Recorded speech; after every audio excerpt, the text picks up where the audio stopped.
of the world now. I think after that, it would be like Norway and Sweden. Anywhere you allow people into your country, or you have people from other cultures that don't respect women or your value systems, Western culture, you're going to see that happen all the time. So I'm getting a lot of phone calls from people who are terrified about the illegal aliens, because a lot of them aren't like from Mexico or Central America, where they have those traditional Catholic values, where they're less likely to commit crimes than somebody, say, from sub-Saharan Africa or a jihadist country like maybe Somalia. And so as our country gets filled up with those people, we're like Haitians, right? Where they're into voodoo culture and they don't have the same sort of value system as the Westerners do. And of course, if you say anything about them, you're automatically accused of being a racist, bigot, or homophobe. So what do you do if the news media is going to shut you down, and the public school system is going to shut you down, and the college professors are going to shut you down? You know, how are you going to be able to defend yourself? At the end of the day, no matter what they say, no matter what kind of peer pressure is being used to try to make you feel guilty about wanting to live your life and protect your family, you've got to figure out a way to survive and take care of your people. Thanks, James Forbes. Yeah, everybody needs to have each other's back. Oh, by the way, guys, join me tomorrow night. I'm going to have Ricky Simon and hopefully my buddy Brett Pike. He's a best-selling author who does a course on homeschooling, and he's also a homesteader. So, you know, typically he's out there on his tractor, he's gardening, farming for his wife and kids, supporting them while his wife teaches the kids and protects the home while he's out there hustling for them. And they love that lifestyle. And I really think that it's an amazing thing that they're doing. They've gotten out of this whole peer pressure, you know, where the wife has to sit in a cubby hole at work and the guy also has to sit in a cubby hole. And then you have the blue-haired mafia raising your kids. They got away from that and went back to the more traditional model. Now, the problem is apparently Brett just had surgery. I believe he had to have his appendix removed. So I'm trying to get him to join us from the hospital bed. I'm also trying to get Dana White from the UFC to come. Good luck, but there's always a chance, you know, there's going to be a legit UFC fighter, Ricky Simon, on. And so I've got the feelers out, because the UFC guys support very similar value systems as me and my fellow Marines in particular, especially Team MPE, right? And so tomorrow's show is going to be about the government's war on men, how the administrative state and the colleges and the public school system are trying to make men who are masculine and strong, the traditional male leader who would protect his wife and kids, they're trying to paint us as the enemy. And so we're going to talk about the war against men by the administrative state mafia, the blue-haired mafia. We're going to get into that a little bit. That's going to be tomorrow night. But tonight, what we're going to talk about is, are you allowed to legally defend your property with unmanned weapons, spring guns, and things like that? And so I'm getting a lot of calls, a lot of emails from people, especially in border states, who are absolutely terrified of all these illegals that our government has invited here, obviously, to try and change the electoral college, giving them free everything and emptying out the jails in Venezuela as well. And so there's people in Colorado in particular who are just terrified. And you hear the news media carrying water for them saying, well, Trump lied. It's not all of the hotels and apartments that they're taking over. It's just a few. So Trump's a liar or whatever. And which is just crazy, right? Because none of them should be here, right? They should come here legally, stand in line. We should be able to determine who they are. Would you let a criminal in your home? Of course not. Why would you let them across your border? It's the same thing. It's your home. You pay taxes, especially when you've been here several generations. You have a culture and a society. Why would you allow your own government to allow foreign invaders to come in here and destroy your way of life, especially when you've been paying taxes and you've been upholding and living by the law? Give me a bunch of ones if you're a traditional American who thinks that it's treasonous for Sleepy Joe and Kamala to be flooding our country with illegal alien criminals. So as a result, now we have people who are trying to figure out, how are we going to defend ourselves, especially my wife and kids when I'm away on vacation, and my wife may not know how to shoot. She may not know how to handle a firearm like me, right? So they're trying to come up with like less lethal types of things, or even unmanned things, because unless you're a trained fighter, the stress of combat alone may make you freeze up, the fight or flight thing, right? So imagine your wife's there with the kids and an attacker breaks down the door and they have a machete. What are you going to do? What is she going to do? She might freeze up and she might be road pizza right there. So, you know, I was thinking about it, like, what could I do? What can I teach people about so they can defend themselves? And the first thing I have to do as a lawyer is tell you what the law is. So what the law would be is this. So there are criminal and civil consequences of using unmanned booby traps. And that's what we're talking about. Unmanned booby traps, including electrified fences, spring guns, and even armed drones to defend your homes or cars in the United States. And so in the United States, the use of unmanned booby traps, such as electrified fences, spring guns, and armed drones to defend homes and cars can carry significant criminal and civil consequences due to the legal standards regarding self-defense, property rights, duty of care owed to others, even if they're trespassers. So you guys have seen, like in Montana and farm states where they do have electrified fences. And so we're going to get into a little bit about that. So there's, as long as, so in a nutshell, if that electrified fence couldn't kill a person, you might be able to get away with it. But man, it's a tough one. I wouldn't want to be the insurance company defending that case. But let's get into, just as a general rule, again, this is not legal advice. I'm licensed to practice law in Texas and California. My background is in appellate law, criminal defense, but to support my family, I do personal injury, because that is the best way for me, because I'm so good at it, because that's what I cut my teeth on when I was studying law, and I built all those connections over the years. But I typically do personal injury claims involving veterans, and especially Marines who are motorcyclists who get injured or killed on motorcycles. So my primary bread and butter is motorcycle accidents. I got a $10.7 million settlement a couple of years ago, one of the biggest in the history of the country, and for a motorcycle accident. And I typically handle cases where pedestrians get run over in a crosswalk, that kind of thing. But I know my tort law, and I've handled quite a bit of premises liability claims as well. So I'm an expert at this, and this is what I've been doing for almost 20 years. So just so you know, I've got a pretty well-rounded toolkit when it comes to negligence and criminal defense. So we'll get into it. The criminal consequences could result in felony charges if you deploy devices that are intended to harm or kill intruders. So that could lead to a felony charge, like manslaughter or even murder if someone is injured or killed, right? Like, attempted murder, for example.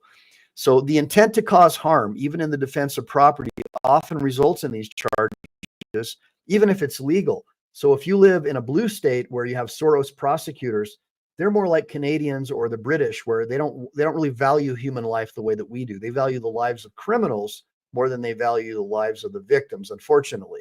And so at least that's what it feels like, right? Give me a bunch of ones if it feels like the left values the lives of criminals more than they value the lives of the victims. And give me a bunch of twos if you think that the left values the lives of victims more than they value the lives of criminals, so I can get an idea of where my audience is. And hey, Jody Shiloh, good seeing you here. Love seeing you, sweetie. I'm so glad you joined us.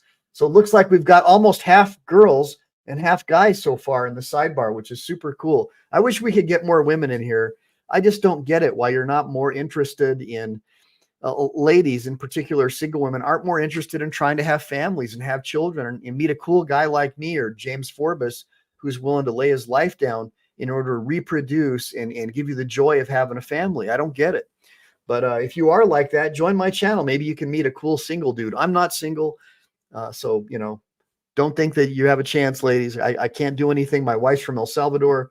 I probably end up like Lorena Bobbitt, even if I looked at you sideways. So be careful. So now typically there are also federal proscriptions as well as state federal laws against certain types of booby traps, which might not commonly be enforced, but they do exist, potentially leading to federal charges in addition to state charges. All right. So hopefully you guys are kind of following me. There's going to be potential criminal aspect and then the civil aspect where a guy like me could come and sue you. All right. So the civil consequences could be like a premises liability claim where the property owners have a duty of reasonable care towards others on their property. This could even include to a trespasser. Like, just because you have private property doesn't mean that you can put like spikes and death traps all over your property. And one of the problems that we're seeing is with homeless people, mentally ill people who are trying to booby trap their homeless encampments. And so if you're a hiker out there enjoying yourself, you could end up dying. And that's another reason why people like me are leaving California in droves, because we don't want our wives or kids exposed to this. Last time, before we closed my main downtown LA office, we had a lady who was a potential new client who was accosted by a so-called homeless person twice. The first time was at her car, where he said, "Hey, for $5, I'll make sure to protect your car and make sure no one messes with your car." So extortion, right? In other words, I'm going to key your car and break all the windows out, right? Unless you give me $5. And then another guy, as she walked towards an alley, actually assaulted her. So because of that, because I'm a premises guy, I realize that since I'm aware of the potential danger, especially to ladies, because let's face it, they're physically weaker than men, and they're usually looked at more as potential targets. Like, I'm a hard target. When a homeless dude sees me and they see that I've got an L-shaped bulge coming out of my pants, and not that one, but to the right or left of where the crotch would be, they probably realize that I'm armed. And they probably realize, and plus just my demeanor, I'm a mean looking guy. I work out, and I purposefully try to look mean when I'm out in public. I might even be wearing my cover, right? Like, I might even put on my doggone freaking cover there, because if they see that Eagle, Globe, and Anchor, they know right away that they need to be in fear, because I'm somebody you don't want to mess with. If you're a potential criminal or an enemy of these United States, hoorah, give me a Semper Fi. Put a bunch of Semper Fi's in the sidebar if you believe that Marines are badasses, because I sure do. Now, so premises liability. So property owners have, like I said, a duty of reasonable care towards people, even if it's private property and someone's trespassing. You still owe a duty of reasonable care, because it's foreseeable that, like, a little kid could walk on your land. And if you have like bombs and landmines set up, you could end up taking the life of a small child. So we don't want to do that, right? We're not into taking life, especially of innocent people. What we want to do is be able to defend our property and our family, especially our women, against these scumbags who the government is allowing to flood across our border. So how do we do that? Well, typically you're going to be sued for damages under premises liability laws if you do it the wrong way. So that's why I don't recommend using booby traps and spring guns.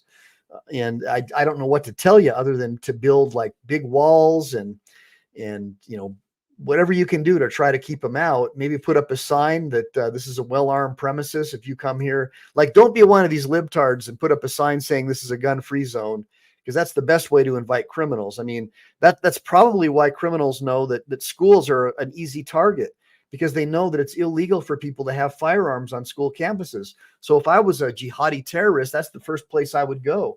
I would try to attack that. It's a soft target, right? They don't even usually have armed cops there. All you have is a bunch of people with bumper stickers saying I voted for Tampon Tim and Camel Toe Harris, all because that's all the school teachers, and they hate guns and they hate you. Probably that's why they want to brainwash your kids into thinking they're the opposite sex of what they were born with, right, guys?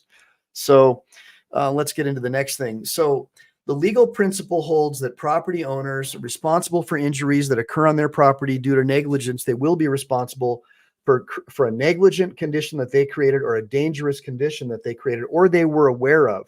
And that's why a lot of business owners in LA in particular, who are smart like me, are shuttering their businesses, because they recognize that homeless people could attack one of their customers or commit a felonious assault. And I don't want to use the R word, because that could potentially get me banned by the thought police here. Good seeing you, Brick. Good seeing you, BZ Watchdog. And I'm glad that you showed up. And by the way, guys, check out BZ Watchdog's channel. Make sure to like and subscribe to him and Brick Jonesy. And also, BZ Watchdog has a self-defense company. He sells self-defense items and equipment. So check him out. Hopefully he's got a website. Brick, does BZ have a website? If he does, could you share it for us so people can look at his stuff and maybe buy some self-defense items? Because I always want to support the people who support freedom and people who support Chile de Castro and delete laws, because I believe that we should be electing politicians who delete laws, not pass more. So when I first saw his channel, I was like, man, I want to follow that guy. I'm all about deleting laws, right? Delete laws. That's the way to go. Hey, that's cool, BZ Watchdog. BZ says that he's got a bombshell open records back today. Well, maybe after the show, as it gets towards the end, come and check back with us and we can talk about it. It's just that I can't share any more videos without vetting them first, because the last video that BZ shared with me had a bunch of cuss words and I got demonetized. So I got to make sure before I pop up any of you guys' videos. I can't have the cuss words because, when I spend 2 or 3 hours on a video, the last thing I want is to get demonetized at the last 10 minutes of my show because I want to share someone's video who has a penchant for cussing. And obviously, being a Marine, I like cussing too, and so does Chili. But now he says flogging and doggone and all that stuff because he doesn't want to be in a position where he's gonna lose his ability to support his channel. So typically, in a premises liability case, that's what you'd be looking at: negligence, dangerous conditions. All right. And then there's also excessive force, right? Courts have consistently ruled that using deadly or harmful force to protect property alone is excessive, even if an intruder is committing a crime. The response has to be proportionate, right? So, and that's how it's always been. So if someone's grabbing your TV set, you have the right to try to grab it back.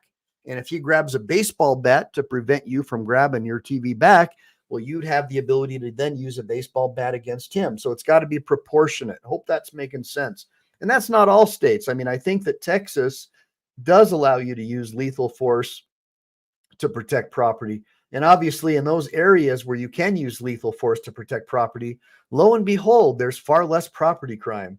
So typically, criminals know who the easy targets are. And that's why a lot of them like to go to Beverly Hills and Century City to rob people there, because they know those are a bunch of bleeding heart liberals who would never have a gun because, oh my God, you might hurt somebody. So the gangbangers like to go there to get all those bleeding hearts and take their stuff because they know there's not going to be any consequences. Give me a bunch of ones if you agree with that. That's why they target bleeding hearts, because they know it's an easy target. Now, the next thing that we want to look at is legal precedent and public sentiment. So if you live in a far left-wing area, like maybe Austin, Texas, or Beverly Hills, the public sentiment, even if you were in the right, if you got those guys on your jury, good luck, you're going to lose. So those are things you want to think about whenever you're thinking about having your property being defended with unmanned booby traps and things like that. So there's notable cases. There's legal precedents like Catco versus Briney, Katko versus Briney. And they have set the tone by ruling against property owners who use spring guns. And the spring gun case is what they teach us about in law school. And that's a case where a guy set up a spring gun, I guess at like one of his windows. If somebody opened the window, it would shoot like a spring-loaded arrow and kill somebody, right? So that's a really interesting case. Hey, right on, Let's OTVO showed up. Hey, by the way, Let's OTVO, I saw your video and I want to do a breakdown of it as well. But I also don't want to make people feel offended when I say, hey, why the heck did you even talk to that cop? Because cops will ask you loaded questions to try to get answers so they can convict you. So, but we'll talk about it because everything that I do is out of love, brother. So, last thing I want to do is invite confrontation, especially from guys like Let's OTVO or Brick. But we're all learning and you have your reasons, but I would never talk to a cop. If a cop shows up at my property, I would say, I want to help you, sir, but I want to make sure I have a lawyer here because I don't want to do something wrong or make a mistake. And if they ask you stupid questions like, oh, well, hey, maybe is that guy that lives here? Maybe he's your son. Do you know who that guy is? I want to help you, sir. I just want to make sure that I have a lawyer here so I don't make a mistake. That's the way I would handle it. Or always answer a question with a question. Don't ever admit that, that this person lives here or might live here or give them any kind of leeway, because then they're going to assume, psychologically, I found a way to get into this guy's head and I'm going to get information out of this person. So let's get into legal precedents and public sentiment a little bit. There's also public and legal discourse. So discussions on platforms like X reflect a general understanding that while property defense is legitimate, the methods must not jeopardize human safety excessively. There's a consensus that booby traps are illegal and dangerous, leading to potential legal repercussions. There's also ethical considerations. International law, protocols like those under certain conventions, like the Convention of Certain Conventional Weapons, the Convention on Certain Conventional Weapons, influence the domestic interpretation of what constitutes acceptable defense mechanisms, emphasizing the prevention of unnecessary harm. Public safety. The legal system prioritizes public safety and human life over property rights. And that is true. And that's kind of good in a way, because again, if you have a young baby or a child, they're not going to know, if they go on your property and you end up taking their life because you had a booby trap set up. So that makes sense. It's like, minefields. that are still active in, like Vietnam or even parts of Libya where they still have World War II mines, little kids getting their legs blown off. We don't want that. Nobody wants to live with that. God only gave us one life, and we don't have the ability to regenerate limbs, even if we survive, right, guys? So we don't want that. Hey, Tiffany, good seeing you, Tiffany. Tiffany said, they turned back to me. No, they're supposed to protect and serve. I thought not. Yeah, well, I think you're talking about the blue mafia, the blue uniform mafia. Well, we know that the police are no longer what they once were. When my dad was growing up, the 22 freeway was under construction, and all the guys would go and drag race with their neighbors, building their drag racers, and the cops would come and watch. And the cops did community policing. They knew everybody, and it wasn't an issue. But now things have changed where it's all about raising revenue and causing trouble and treating the citizenry as if they're slaves and subjects rather than fellow men and women. So that's a bad thing. So what we're going to do is the first video we're going to get into is a lawyer one that I found. It's only 1 minute. So you can get a different perspective from a guy who does criminal law for a living. So let's do that one first. And then we'll hold on a minute. Let me make sure that, okay, we're good to go. We're good to go. You guys ready? All right, here we go. Welcome back to 1 Minute Law. My name is Tom Grieve, former state prosecutor, criminal defense attorney. Today we're talking about spring traps and spring guns. Very quickly, what are they? This is something that people might be trying to rig up or set out if somebody's worried about another individual breaking into their home, their barn, their cabin, whatever. And it's set so that if they open up that door, bam, there's a shotgun or something that's going to deliver a shot right to them. The problem is that that's going to be considered deadly force. And remember, to use deadly force, we have to be in reasonable fear of imminent death or great bodily harm, or however your local listings in your jurisdiction defines it. Why is that a problem? Because if no one's here, that's not going to be a deadly threat against you. It's just going to be a property issue. And in virtually everywhere, you cannot use deadly force to protect your property. Therefore, spring guns are basically almost always illegal everywhere, all the time. Don't set them up. You're asking for a one-way ticket to prison. More videos, check out the channel. Be sure to like. Yeah, and he's got a valid point. I think he might be a California lawyer, because in California, pretty much everything's illegal unless it's worshiping the state and making relations between adult males and young boys legal, trying to do everything that sounds Babylonian. That's good, but if it has to do with parental rights or the right of defending your family, that's bad, right? It's kind of like the Canadian model. So that's always a problem. Right. So I got some comments coming in. So what's the matter? You says Home Alone. Yeah, that was Kevin's going to jail for a long time, right? What's a traps for Booby? Oh no, I can't say that. So I'm just trying to look. Yeah, and by the way, guys, make sure to always put in the comments, this is a reaction video. And also, do me a big favor, check out my short videos, because we know that a lot of my viewers are being prevented from liking them and even sharing them or commenting. So I'm getting screwed by the algorithm, and the same thing's happening to Chili. So, that's something that I would like it if you guys can help me by sharing, liking, subscribing, and double tapping on these videos to try to circumvent that. And then give me some comments. Let me know that you're able to do it or not, because Chili and I are considering bringing some kind of legal action if we have enough evidence to make it worth it. And I'm looking at different types of legal actions we could bring. Since I am a shareholder of Alphabet, perhaps we could bring a shareholders derivative lawsuit. That might be one way. I'm not a big fan of class actions, but there might be some other ones like tortious interference with business relations. There might be unfair business practices, something like that. But I'm looking at it. So just let me know if you guys are able to do that. And make sure, if you can, to do that, because the thought police are making it really, really hard. And so one of the ways you can help my channel too is just type in there, this is a reaction video. So Google or whoever these guys know, this is a reaction video. When I'm sharing people's stuff, I'm not ripping them off. I'm doing a reaction on what they're talking about to try and educate the public. So now here's a video that I'm going to show you guys that, let me make sure I got this. Hold on a minute. Got to do this one first. So this one here is about the unexpected do-it-yourself booby traps for guaranteed perimeter defense. And so again, I'm not giving you guys legal advice. Some booby traps can be considered to be legal, but most of them aren't, especially if you're in California. But let's take a look at these ideas. It's 7 minutes long. I may butt in if I see something really crazy. But all the stuff that I'm showing you guys tonight, it's all pretty cool stuff, and I think you're going to like it. Contrary to popular belief, booby trapping your home against invaders won't always be in your legal favor. If you rig up a firearm or an explosive to go off with a tripwire, you will get sued, even if it doesn't kill the person that was trespassing. The amount of homeowners that get dragged to court and found guilty for protecting their homes in this way are too many to count. Don't make that mistake. The point is not to kill or permanently maim the trespasser, but you can sure cause them a heck of a lot of discomfort for stepping foot on your property without legal repercussions. Or you can set up your home in such a way that by tripping a system, you can at least get enough time to arm yourself or get you and your family out to safety. Here are some simple, cheap, and very effective ways to keep your house and yourself safe from invaders. Gunshot simulator.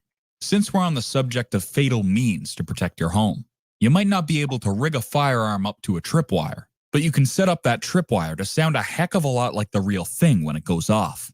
Besides scaring the living daylights out of the intruder, this will accomplish something other than a brown stain in his underwear.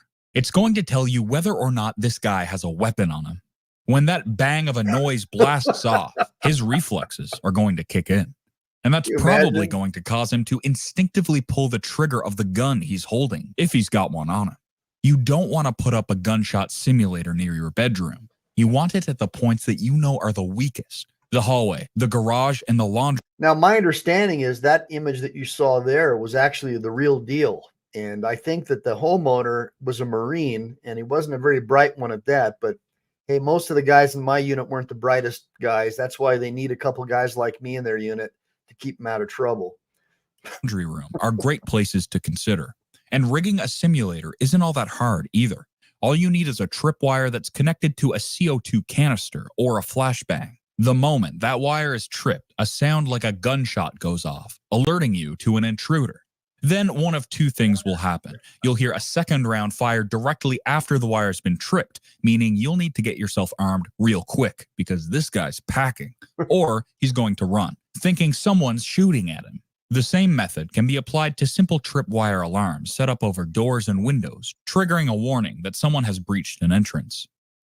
Running lines and mouse traps. And speaking of tripwires, they don't have to be connected to anything for a wire to be of great use to you. Tripping a burglar to simply fall flat on his face is... So Jody's saying, I heard if someone tries to break into your house and they get hurt, they can sue you. Yeah, and that's true. If you have a dangerous condition on your property and that's what caused the injury, sure. But if it's foreseeable that they break your glass and they cut themselves, well, that's foreseeable that they could get hurt. So they wouldn't be able to sue you for that. But like these guard dogs, vicious guard dog, right? You can get sued for that, guys. If you have a vicious guard dog that can rip someone to shreds and you advertise it on your fence, well, that proves that you have noticed that your dog's vicious. So, don't be so sure of yourselves that, that you're going to have some kind of protection just because you have a guard dog and it rips apart an intruder. Now, if you were home and the guard dog acted in self-defense and defended your wife, that's one thing. But if you're not home and a little kid comes over your fence and gets killed by that dog, that's an entirely another thing. That's where you're looking at manslaughter or maybe even full-on murder because you expected the dog to kill someone, right? If you hire a killer, you get a killer dog and train it to be a killer. You hire a trainer to make it a killer. You're in trouble. So, I don't know what to tell you other than to form parallel systems and to know your neighbors, like my Marine buddies back in Virginia. I mean, you go into their neighborhood and everybody's watching you. And because, a lot of these guys are deployed. A lot of my friends are over in Ukraine right now. And so the guys who are retired, who are injured, they're watching out for the wives. And you go in a neighborhood like that, you don't have to have a spring gun or a guard dog. You're going to be dealing with a retired Navy SEAL with combat experience or a Marine, who has spent a lot of time in Helmand province. These are guys that wake up at the drop of a pin, These are so that's the only other thing I could tell you is to surround yourself with military veterans who keep an eye out for you. like they used to back in the old days. Just make sure that you form parallel systems with other people who are like-minded. Obviously, you don't want to live in a neighborhood with a bunch of criminals or illegal aliens who don't respect you or your family. That's a recipe for disaster. But let's keep watching. Going to cause enough noise to wake you. And any night thief, after that big of a blunder, is going to run back where he came from before meeting you head on. If you've got a man's feet out from under him, he's going to become the one who's at a disadvantage, turning the odds in your favor. Seriously, the simplest tricks are sometimes the best way to go. Think along the lines of pranks that you pulled off as kids at camp. These guys are coming in expecting you to be armed or fast asleep. There's no in-between for them. But a mousetrap spray-painted black to camouflage it in the dark, trust us, that's going to raise all kinds of hell when his fingers get snapped when he's trying to climb through a window. Embrace your inner Kevin McAllister. Pressure plates. Or you can start setting up traps around your perimeter before an So again, a lot of these things that he's showing you, you could get busted for, battery, assault. I mean, if it's foreseeable that this is going to do this to someone, even if they're a trespasser, you're in big trouble, guys. So it depends on the jurisdiction too. But so far, a lot of these things that I'm seeing could end up landing you in jail, especially if you live in an area with a bunch of bleeding heart liberals that are running the prosecutor's office. Intruder even makes it to your house. Pressure plates are simple and can be made using everyday items that are in your garage right now. As the name implies, when a bit of weight, say a foot, steps on the plate, the pressure completes the circuit and triggers an alarm, a loud bang. Or if you want to go the extra mile, it can be attached to a pepper spray canister, blasting the person with a blinding spray of literal torture. It can totally be set down inside a home too, but this is the perfect booby trap for houses with kids and pets. The thing about a pressure plate is that it doesn't have to carry the threat of injury if you don't. I look, booby trap, when you say booby trap and you mention the name kid and pet, what I think is a pet's going to end up getting killed, or your kid's going to end up losing a limb or get seriously hurt. Because I don't know about you guys, but when I was a kid, I always figured out a way to get that fork in that light socket. I always found a way to pull that drape to where it fell on my head, right? The curtain rod. As a kid, you just find ways to find danger. And for some reason, women are so much better at spotting danger when it comes to children. It's like all of a sudden, men think they're the ultimate protectors and guard dogs. But once a woman has a child, boy, oh boy, they become like a first sergeant with combat experience when it comes to seeking out and eliminating danger for their babies. It's unbelievable how God made women, man. Give me a bunch of ones for women, for our mothers who kept us alive, guys. They're just amazing people. I have nothing but respect for females. It's a different kind of protection. It's a hardwired genetic protection, probably from millions of years that they've been around, because God made them to have babies. And obviously they have to be hardwired to protect them, because traditionally the man's always out hunting and trying to do his thing to provide for the tribe or the village. So those women have to be there to look out and protect. So I think they're amazing. Thanks, Matthew Lee. You're right. I am an American patriot. And like a lot of my friends joke around, you could put a bunch of transsexual men on an island, and 100 years later, you'd come back and you'd find skeletons. You put a couple of men and women on an island, a couple 100 years, you come back and you'll find a thriving society and culture. So the population control advocates will get what they want if they can convince your boys that they're girls and your girls that they're boys. Give me a bunch of ones if you agree that whole thing is part of the Bill Gates World Economic Forum population control agenda. Let's keep watching this bad chicken. Don't want it to. If it's just an alarm, the worst it could do is alert you that your teenager is sneaking out at night. At best, it's an inconspicuous item that looks just like a piece of random cardboard that a crook won't care about stepping on. Cover it with leaves or a doormat, and they won't even notice it at all. Perfectly hidden, simple, and very effective. Remotely operated lights. Jody. Buying remotely operated lights isn't all that expensive, and they're relatively easy to get set up. All you really need is a Wi-Fi connection, and you can randomly turn lights on and off inside your home when you're miles away, giving the illusion that someone is there. A lot of the newer models don't even need electricity or batteries to run. Most houses are cased out at least a day beforehand, and the more effective criminals will keep a neighborhood under surveillance for a few days before making a move. The moment you pack up your car and leave for a weekend trip, they're They gotcha. So real quick, guys, I want to answer Jody Shiloh's question. I don't want to come off like I'm ignoring you guys. So it depends on the state that you're in. Some states have a retreat to the wall rule that you have to retreat before you can defend yourself.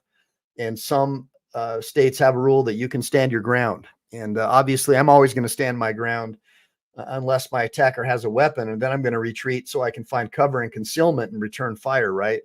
But if you're like a woman with very little self-defense training, who's never been in a situation like me, I've been in martial arts since I was 6 years old.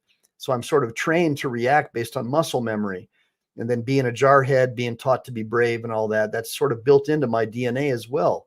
But not, especially the women are not like that. And so when you're in your home, Jody's asking, well, I heard if I was in my house, I have a right to defend myself. Not necessarily. You have a right to try and escape unless the attacker has a weapon. And then you have the right to meet force with force. But if the attacker doesn't have a weapon, well, if it's a larger, stronger man and he's charging you, you have the right to try and defend yourself. But you don't have necessarily the right to defend your property. Now, if the attacker's throwing Molotov cocktails at your house, well, that's placing your life in danger. And you probably would have the right to, fire upon that attacker to prevent people from getting killed inside your house. But it's a very, very tricky situation. And 99% of it's going to have to do with the police. A lot of times if the police are scumbags and they're just trying to figure out a way to support the administrative state, if they're like an Obama supporter, they're going to think of anything they can to lock you up and throw away the key if you defended yourself with deadly force. But if it's a traditional American, like a guy who's been in combat type of a cop, he'll probably be like, well, you saw a shiny object in the attacker's hand, didn't you? So they're kind of leading you because they don't want you to go to jail. So it depends on who the cop is, basically. And it depends on who the arresting agency itself is, like the prosecutor's office. If it's a Soros prosecutor, they're going to do everything they can to make an example of you because they don't believe in self-defense. They don't believe you should have a gun. And so they're going to find a way to try to terrify anyone else who might be thinking of the same thing to prevent them from doing that. Like the guy who defended that lady on the New York subway. And he ended up, I think his name was Penny, Daniel Penny. He was a Marine, put the guy in a rear naked choke, a guy who had already attacked at least like 50 other women on the subway or whatever he was on in the past. And he was a nut job and he was a danger. And all the witnesses said that he was a danger. But of course, CNN and all the traditional enemies of the American people got on and said, oh no, he's terrible. He shouldn't have done that. He killed that poor black man. He must be a racist. And that's pretty much where the narrative ends with those guys. They always try to find a way to say it's racist or whatever. And the guy was just trying to protect a lady on the subway. All right, let's listen to the rest. They're going to know. This is also where neighbors come in handy. As much of a danger as humans can be, they can be of more help to you than harm. Talk to someone you trust. Get them to make fresh tracks across the snow in your garden. Have them remove any packages from your porch. And if you know them well enough, ask them to sleep over once in a while. A house that's not lived in for even a few days becomes a sitting target. Prevention is better than the cure, after all. Low wire entanglement. Low wire entanglement is an old military trick that's been around since barbed wire fences came out around the First World War. Now, using barbed wire can cause a whole lot of legal trouble for you, but cheap, smooth, and thin wire that you can get for a few dollars at the hardware store works just as well. All you need it to do is to get tangled around a person's ankles. It'll make them go down hard, and they'll stay down. Getting that tangled mess off of your ankles usually requires a tool to cut you loose. Yeah. It's not just going to slip off. Think low to the ground, placed behind the shrubbery that grows under your windows and next to your entryways. It just needs to be a knotted mess of wire, staked into the ground with sticks to be effective. Once that footstep makes its way into the spider web of wire, there's no getting out easy. For good measure, spray paint it black to hide the silver and reflective shimmer in the night. And twist a few barbs on yourself. They should not be long and sharp enough to cut through a foot, just nippy enough to snag a pant leg and shoelaces. A few scratches from some spaced out and shallow handmade barbs isn't going to land you in jail. But the old barbed wire traps used in the war will... Well, so I disagree. I think that it does. It's intent to commit great bodily harm. You could be in a real world of hurt. And can you imagine if you did that to someone's dog who got loose or a small child who crawled across your lawn? That would be terrible. you might be charged with mayhem. So, I wouldn't recommend doing any of this stuff. I'm just showing you what people are telling you that it's okay to do. Clearly, this guy, I am not recommending you do any of this stuff. This is something that you would do for like the zombie apocalypse, guys, when you have a totally lawless society and you have no choice. But this is the kind of stuff that you would get out of the anarchist cookbook, right, Brandy Swaney? Yeah, I love seeing all my private first class chevrons on my paid members, man. It looks cool. I feel like doing push-ups right now. Cut so deep that a foot needs to be amputated to get it free. The point is never to kill or seriously injure the intruder. 90% of the time, Right on, these dope sick. opportunistic break-ins are just that, crimes of opportunity. At the end, So see that, guys? Dope Sick Foundation is saying that he got his GED and now he's in Polk State for business management. And he's saying that's thanks to my example. And I appreciate that, brother, because, a lot of people don't know that you can become a lawyer with or without law school. And I actually have a book. I'll just go ahead and show it to y'all that talks about my journey of how I became a practicing lawyer with no law degree or undergrad on the California State Bar Law Office Study Program. Now, what you're seeing here, this is the soft cover version of the book, which I would have to sell for around 40 or 50 bucks with shipping and handling and stuff, and it just wouldn't make sense. So I have a digital version of this book that you can get. If somebody can help share my profile link for YouTube, you can pick it up for $19.99, and it's a living ebook. So as I change or I evolve or these law study programs change, I will update that ebook and you'll get the updates because you're connected through the Google ebook thing. So basically what I did is I became a lawyer on the California State Bar Law Office Study Program. I have no undergrad. I barely graduated from high school. I got kicked out of regular high school for fighting because I was always small. And so the bullies would pick on me, but I was in judo since I was 6 years old. So I would always do a nice satisfying throw and end up breaking someone's head open. And ultimately I got booted out of school for that. And yes, Joe, I ended up passing the bar exam and I became a practicing lawyer with no undergrad or law degree. And that is true, Joe. And now I'm also barred into Texas. And I know a lot of people think, oh, you're a member of the bar, you're part of this conspiracy. Look, guys, I don't know what you guys are talking about. That bar card makes it possible for me to protect and defend people like you and your wives if something happens to you, because that's what I do as a lawyer. I protect people that I care about. Unfortunately, I do have to charge for my services, but when I was really rolling and making good money, I did a lot of pro bono cases and I helped a lot of people get out of prison on habeas corpus. And I'm really satisfied and proud of what I've been able to do with that bar card. And then ultimately I did get a Juris Doctorate after I was already a practicing attorney. So I was the only guy in the history of my law school, probably in the history of any law school really, to graduate law school as Esquire. So I was already a practicing attorney and they called me Michael P. Eline Esquire when they handed me my diploma. So that was pretty amazing. My father was still alive and my mother was there to be able to show them, because they were always terrified that I was not going to amount to anything more than just a contractor, which I think is totally honorable. But they always knew that I had such a high IQ and I loved to debate that they wanted me to go to college because of my fast processing speed. And I didn't want to go to college because I thought they were all just a bunch of commie pinkos. Can you relate? Give me a bunch of ones if you can relate, guys. So when I see stories like Dope Sick Foundation saying, yeah, he left school at 14 for fighting. Right on, Dope Sick. Yeah. And no, I don't have a bachelor's, brother. He's asking me if I have a bachelor's. I don't. I have no undergrad. I went to Orange Coast College because Playboy magazine said they had the hottest chicks.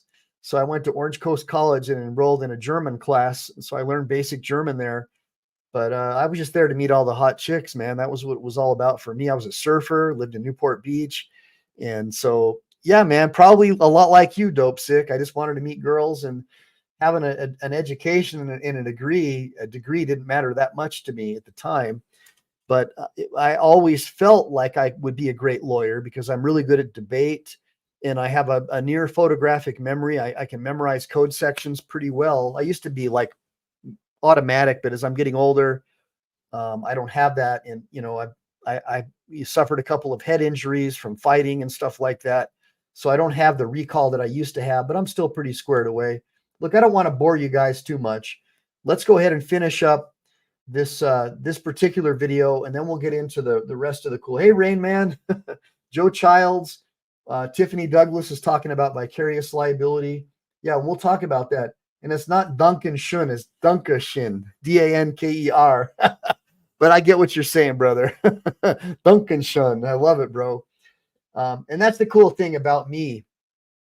If you're not perfect with your grammar or whatever, I'm not the word Nazi, right? Like I know what it's like to not have millions of dollars to afford to have a great education. And a lot of my friends, being jarheads, they weren't the smartest when it came to grammar and all that stuff. But common sense wise, it's the plumber, the electrician, the home builder.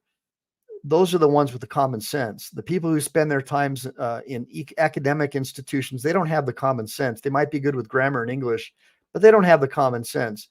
And if the SHIT hits the fan, I want to have one of you MacGyver-like guys around, not the guy who's debating whether or not a boy can be a girl, right? I have enough common sense to know that that's ridiculous.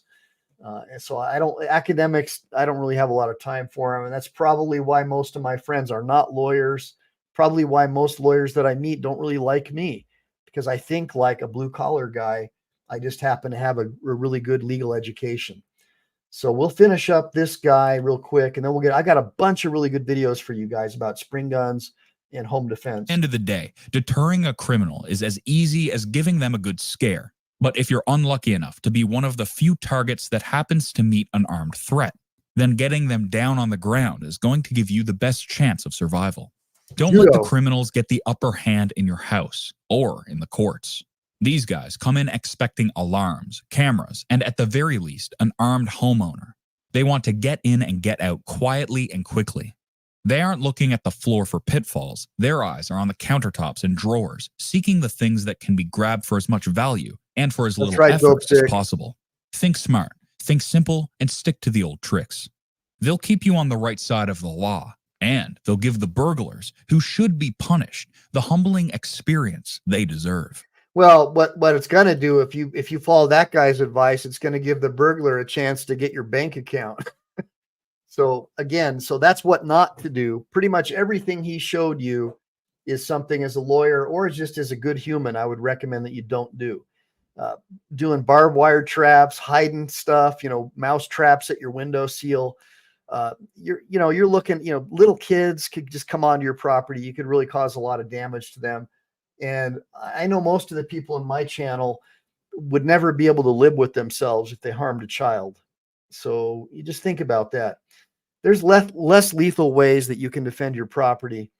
But again, if you're, umbrella insurance. But again, insurance won't cover intentional acts, Tiffany. Remember that. So and the idea behind that is it won't cover punitive damages either. That's why people, I'm going to sue those cops for punitive damages. Well, good. If you do, you're not going to get any insurance coverage for it. So the cops is going to declare bankruptcy. So intentional acts aren't covered by insurance because it goes against public policy, guys. Because if it was the case that if there was a guy that was a really good fighter like Mike Tyson and he'd like to beat people up, he could just get like millions of dollars worth of insurance and go and beat the crap out of people. So the idea is that insurance only covers things that are negligent, like a negligent act that you didn't intend to do, but it happens. It was an accident. But it doesn't cover intentional things like you going around and beheading people and putting their head on a stake in your front yard. That's not going to be covered by insurance, guys. And yes, vicarious liability would have to do with like a dangerous dog, or if you have your martial arts instructor who you hire as a security guard and he's got a black belt or whatever, and he goes and he kills someone, well, you're vicariously liable for what that security guard did as if you were the person pulling the trigger. That is true. And that's the law of master and servant. And we can cover that in one of my other episodes. So this other video has some other less lethal and lethal ideas that we'll talk about. But thanks, James. And I respect you guys too. If it wasn't for you guys supporting my channel and giving me super chats and buying my book, I wouldn't be able to do these shows. So again, anybody who gets a super chat or buys memberships from my channel, where you buy in bulk for other people, I'll put you guys to the front of the line, and for your chats, put them up at the top where I have Brick right now, and I'll answer your questions first to put you at the front of the line. So like Brett Ray always buys me memberships, and then those memberships get delved out to people like Dope Sick Foundation who don't have memberships. And then in my back channel, I have videos that I share with people that I don't share publicly that are more for my members. And then plus you get the cool private first class chevron because you're part of the team MPE. Thanks, Dope Sick. By the way, guys, Dope Sick is new to my channel, and Dope Sick says that I inspired him to get a GED and to try to go after a business degree. And so that really motivates the crap out of me, that I motivated someone to better themselves. Because I'll tell you guys, I slept on park benches. I did whatever I had to do. I worked for free so I could become a lawyer with no degree, with no undergrad, because I just had a goal. And being a Marine, once you have a goal, you're going to achieve your mission come hell or high water. So I also want to thank the United States Marine Corps and my father, who was also a Marine, for instilling within me that value system of do or die. And so if anybody asks me what my motto in life is, it's do or die. And I would like it if you guys would adopt that motto as well, because there is no such thing as quitting or giving up. You can take a break, you can take time off, but if you have a goal, it's do or die. Never give up, never stop believing in yourself, and surround yourselves with people who believe in you. If you have people in your family, like Dope Sick says, blood only makes a relative, but the heart is what makes us family. That's right. That's why I hate what these school teachers are doing, and these professors, like this critical race theory, trying to teach people that white people are oppressors and black people are victims and all that. I mean, what a terrible way to compartmentalize someone. We're all God's children. We're all filled with spiritual energy, and we're all given certain gifts that other people don't have and other people do have. And if we can form a loose confederation and form parallel systems, we'll all be able to help each other. And where you're weak, I might be strong, and we can pick each other up. Just like being in the Marines, when you're on a forced march and a guy starts falling out, well, the stronger Marines who are less tired can help carry the other guy's pack for a while. And we help each other, and we all get through that mission together. And that's what it's all about. So give me a bunch of ones for the U.S. Marine Corps for giving me that. And my father, also a Marine, and just for God and his spirit and his Holy Spirit being on me and all you guys to get us through another Team MPE show where we talk about this stuff. So now what we're going to do is, I don't want to bore you guys too much. Thanks, James. Yeah, right on, Matthew Lee. Man, I'm seeing all these new people that I haven't seen. I'm super stoked that you guys are joining me. And again, guys, one of the best ways you can support my channel is to get me a super chat, even if it's $1, so I can show my wife. Because again, she took my son to judo tonight, and normally I would be taking him, but I wanted to do this show and share this stuff with you. Right on, Matthew Lee. And I agree with you, man. There's only one God, and we can do it with God. That's right. So everybody give a bunch of ones to Matthew Lee. So I'm going to get into this next video, and then we'll get on to the next one, and on to the next one. This is a little bit longer. Even if the area is fenced in and neighbors can't see what's happening, and won't want to peek where chaos is going on. The price of such a toy isn't exactly pleasant. You need to pay $6,134 for a replica of the machine gun. Plus, don't forget about the propane tanks you have to buy separately. Dope Sick needs a membership too, Brett. Be a bunch of ones for Brett Ray. Awesome. Thank you, Brett. However, it's really not necessary to spend that much money to make the neighbors scared. A regular propane torch shaped like a gun already causes some concern. Ultra Force. Mines probably wouldn't come to anyone's mind as a way to deal with neighbors, but in this case, there's nothing illegal about it. An uninvited guest steps onto your property, they get a... So, again, this guy's saying there's nothing illegal about having a makeshift mine on your property. And this one is like a CO2 mine. Guys, I take strong exception. There is a lot probably illegal about this, certainly under tort law. So don't pay any attention. I do not endorse any of the stuff this guy's saying. but I want to show you what's out there, and I want to teach you the differences so you don't make the same mistakes as this guy. Certainly, this guy could be sued if someone follows his advice and does this to someone. A spray of water right in the face. The desire to drop by unannounced will clearly disappear. A spray of water right in the face could still be deemed a battery. It's a harmful and offensive, uninvited touching or contact. So remember, if a police officer snatches a license out of your hand, that's a battery. If you snatch your license out of the cop's hand, that's a battery too. Now, the damages may not be that great, but it's still a battery, and there's a civil and a criminal element of battery that you'd be looking at. And if you use paint instead of water, it'll become even more effective. Yeah, overall, the Ultraforce Mine is a good solution that'll give that annoying neighbor a chance to understand that it's better to talk to such an inventive homeowner in person rather than trying to sneak up and pull another prank. By the way, it's really convenient that the company's mines can be quickly and easily set up for action. You install a CO2 cartridge, then add the sprayed substance, and it's ready to go.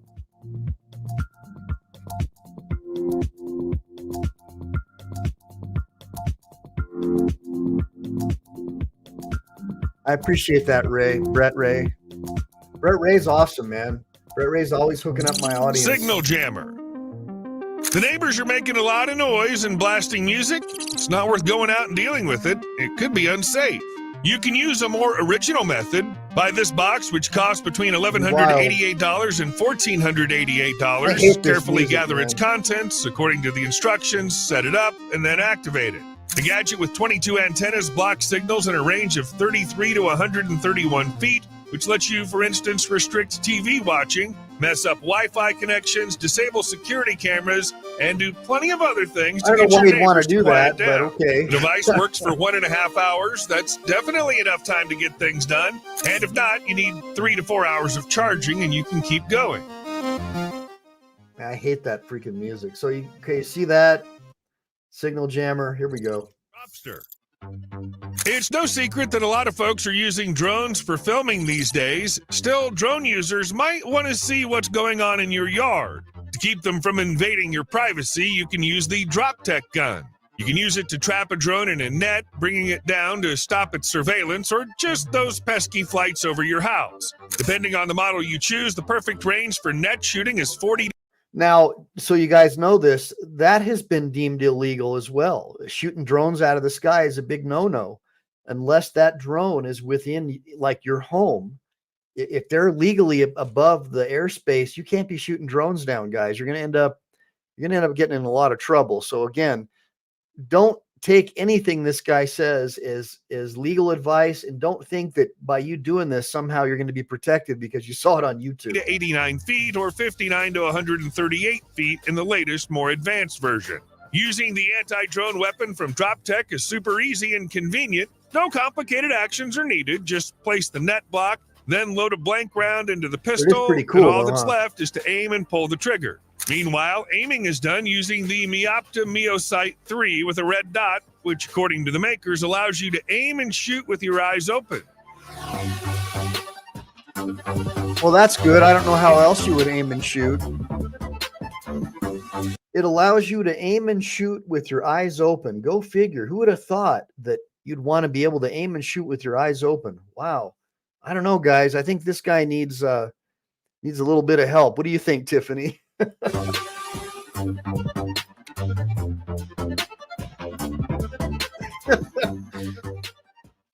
Firefly. Need to celebrate a birthday and show the neighbors Right on, who's the Mama boss Wyatt. in the neighborhood?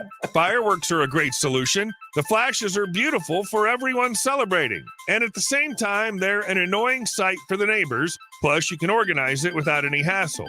We take the Firefly system, which is a small box with a bunch of inputs, connect a ton of fireworks to it with connecting cables, and then, without any running around or multiple actions, we trigger the launch through a special app on a tablet or other gadget. The important thing is to stay within about 500 feet. So the celebration will be more memorable for both the celebrators and the neighbors. And if you want the fireworks to create even more of an impression, the Firefly system lets you set up a bunch of extra options. One set costs $232 and contains.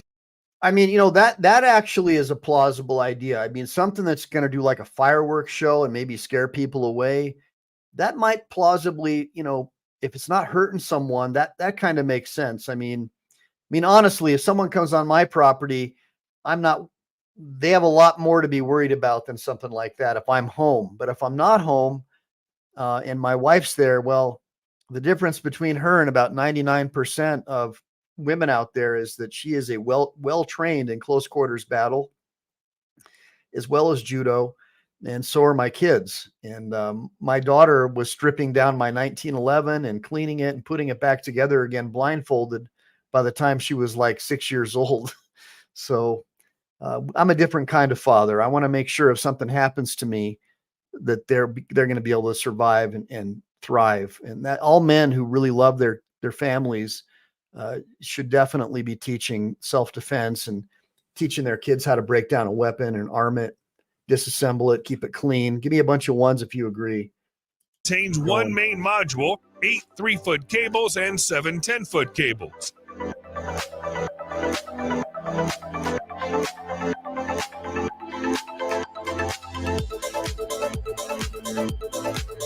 That's right. Snow machines. Just imagine the neighbors' faces when they see snow falling from the sky on a hot day. No, we won't reveal this. And this video is literally about like how to get back at your neighbor. I mean, so I definitely don't promote that, guys. You definitely do. The 10 Commandments, there's a lot to be said about loving your neighbor. The last thing you want is a problem with someone who's perpetually going to be right next to you. Secret to controlling the weather. A snowy show can be organized with devices from Snow Business. Wild. Here's an example. The SB200W is a machine that shoots snow up to 20 to 23 feet at a 30-degree arc for 90 minutes. And if you add a special booster, it can shoot snow into the air up to 33 to 49 feet. There's also a simpler version called the SB100, which can shoot artificial snow up to 16 feet at a 30-degree arc. There are a few other options that vary in their characteristics, but all of the company's solutions have a really useful feature. They can be switched on and off remotely, which lets you set up a snowfall without drawing too much attention. Exactly. Why would you? What's that all about? Looks pretty fun though, huh? I'd love to do that for my kids. Eve. This is a great camera that can capture how an unwanted guest breaks into the property. But if that were all, Eve wouldn't have made it into this video. The device from Oz IT has a facial recognition system and AI-based decision-making. And do you know what it might decide when it sees someone who shouldn't be on the premises? Shoot. Paintball pellets can shoot out of Eve along with tear gas canisters, making sure no trespasser ever thinks about sneaking onto the property again. So just imagine taking someone's eyeball out, blinding them. Maybe it takes both their eyeballs out. So obviously that's out. That's something like that is something that's going to end up putting you in jail, guys, probably in most states. So just be very careful when you're, these are things probably that I would recommend for like the zombie apocalypse, right? But then again, how are you going to power it, right? In California, it's illegal to buy a gas generator, and Gavin Newsom and his commie buddies are making it so expensive to afford gasoline that it'll be like the Mad Max Road Warrior. Just to even have gas, you'll probably have like thousands of zombies trying to get you just to get your gas. At the moment, Eve isn't up for grabs just yet. It's on a crowdfunding platform. However, you can already pre-order the device for prices from $1,330 to $2,165, depending on the version.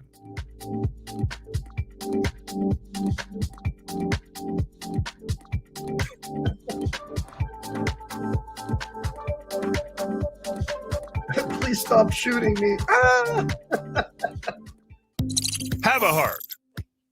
If paintball pellets with tear gas seem like overkill, there's a simpler and cheaper solution for You're good, $70. James. It's not as effective, but it'll do the job of getting rid of your annoying neighbor. This is a sprinkler, and it's going to spray the guest with water. If someone's in the range of the device, they probably won't enjoy it very much. And to avoid getting caught in the water spray yourself, make sure the sprinkler turns on via remote control. By the way, the solution from Have a Heart can work autonomously.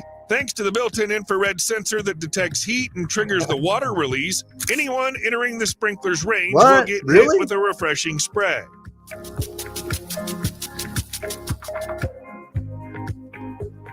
hold on a minute. So let me get this straight. So what's the matter? You said that like 20 minutes ago, the video was no longer was shut down. Is that true? That's wild.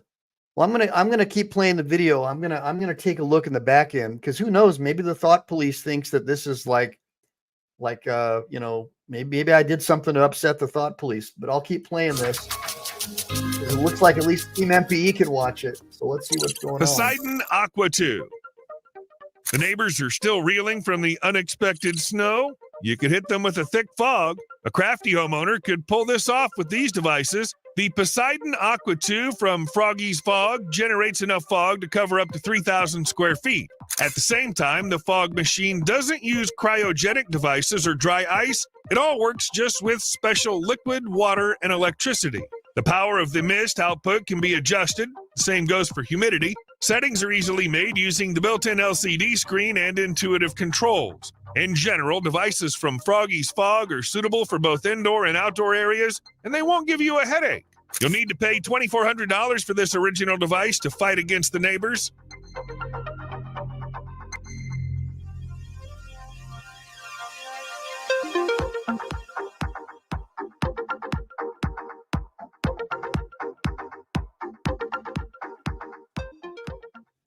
V2. I don't like the music though. On the Ceiling Vibrator Company's website, there's a really telling story. For a while, their client was dealing with depression from all the running, jumping, and moving stuff from the neighbors upstairs. Then he got the company's invention for $169, and it all changed. When the neighbors start causing chaos, the device needs to be set up and then propped against the ceiling, wall, or floor.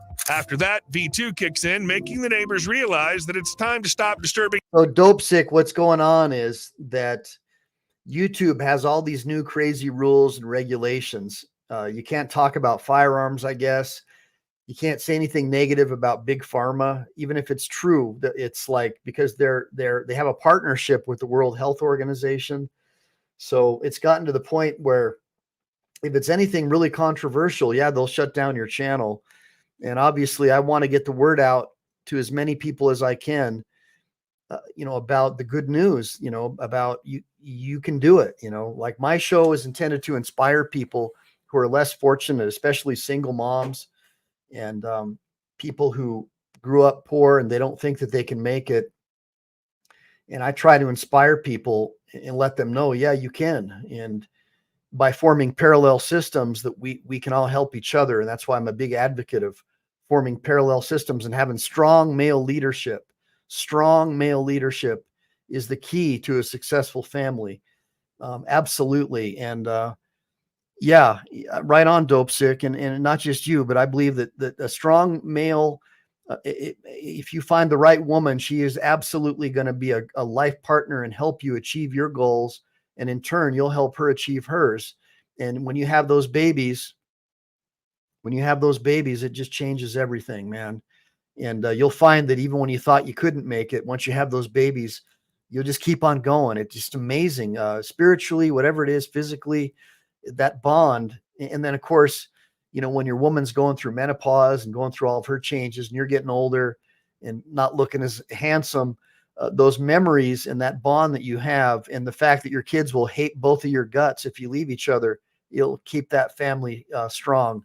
So that's the kind of stuff that I like to preach, man. Yeah, that's right, Mama Lion. And when you have the right man as a woman, it changes everything. Yeah, give me a bunch of ones for you ladies who understand. Yeah, I like that fogger too, Brett Ray. Absolutely. Right on, Dope Sick. That's cool, man. You know, when I met my wife, she barely spoke English, and she's just an amazing woman. And I'm super, super happy that I met her. And it doesn't always work out, but you know, as you get older, it's always better to wait to get married, where you have a little bit of wisdom. And it's always good to have. Right on, Sebastian. Good seeing you, brother. When you have that wisdom and you're a little bit older, it'll help you make the right choices. And when you have parallel systems and people like Team MPE, I'm sorry to hear that, Tiffany.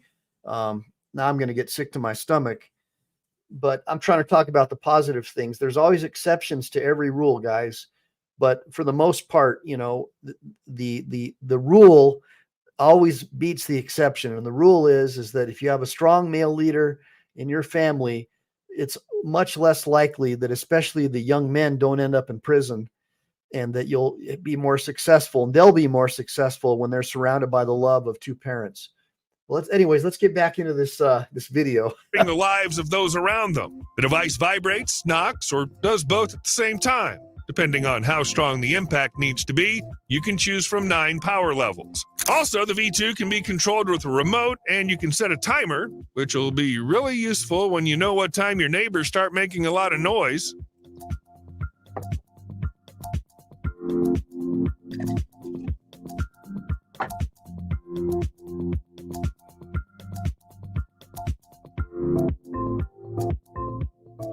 Happy birthday, Dope Sick. Ball cannons.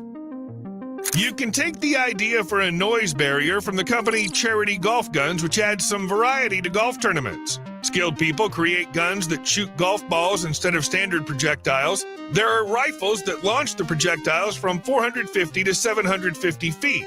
There are also more powerful cannons that can launch the balls anywhere from 600 to 2,400 feet.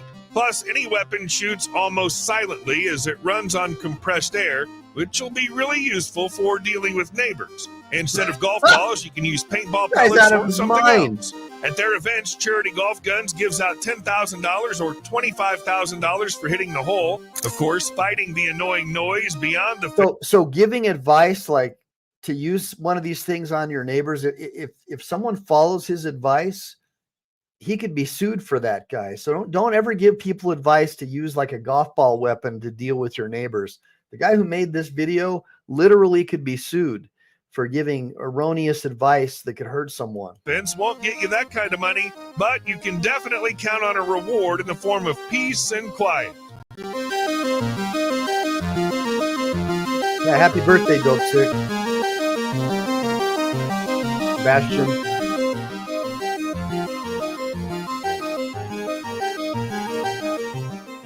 There are even more original solutions that shoot watermelons and pumpkins, but creating them at home is already harder and sometimes just impossible. This cannon actually weighs 22 tons. Solid rescue.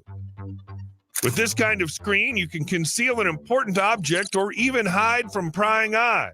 Setting up the solid rescue barrier takes just a few minutes and can be done by one person. It's just as easy to fold it up and store it even in the tiniest space, which will definitely appeal to people living in small homes. If the homeowner gets attacked by neighbors who decide to pelt him with something not too pleasant, the shelter... Everybody give a bunch of ones for Tiffany. And Tiffany, I see you on the show a few more times, and I think you'll be ready for your wrench. So guys, give me a bunch of ones if you think that she's almost ready to get her wrench as a moderator. I think she's almost there. I just have to be fair to you other guys where I made you wait for months and months and months. But let's keep watching. Shelter will handle the protective function like a champ since it's made of PVC. And after the attack is over, the solid rescue solution is super easy to clean, which only requires a damp cloth.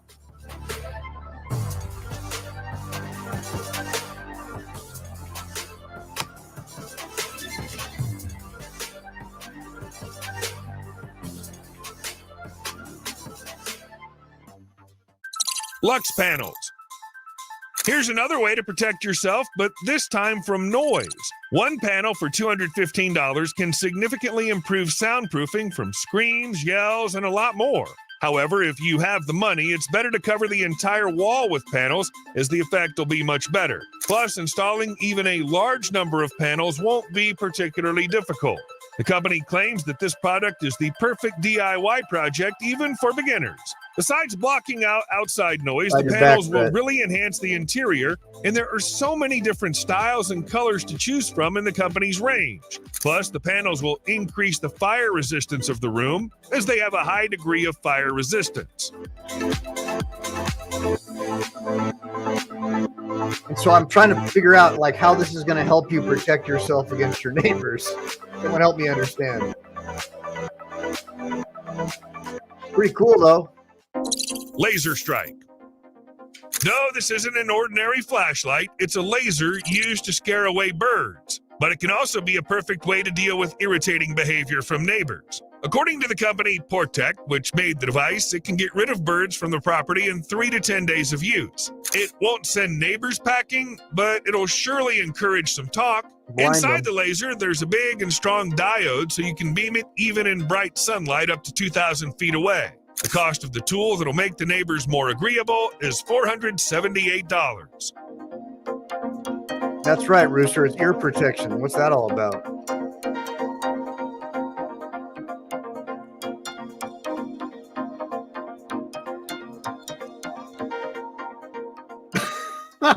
Sunflower. Gosh. To protect the territory of the house, you can use a beehive just with one Awesome, bee. dope sick. But trust me, it'll be enough. The user remotely activates the drone, after which it flies out of its safe spot in 5 seconds and starts scanning the area around the house, which is mapped in 3D. Other than the user activating it, no further action is required. The high-tech device autonomously navigates around obstacles and adjusts its route to avoid collisions and improve future trajectories. A flying drone patrolling the property is something that'll keep you safe from unwanted intruders. However, if someone decides to do so, the drone will spot the guest, record the video, and send it to the homeowner, who will then figure out what to do. By the way, if there are already sensors and cameras, So I'm actually working on a similar idea to that for when you get stopped in a traffic stop, where a drone will launch and record with a magnetronic, I think it's called the magnetronic audio, where it'll film with video as well as sound.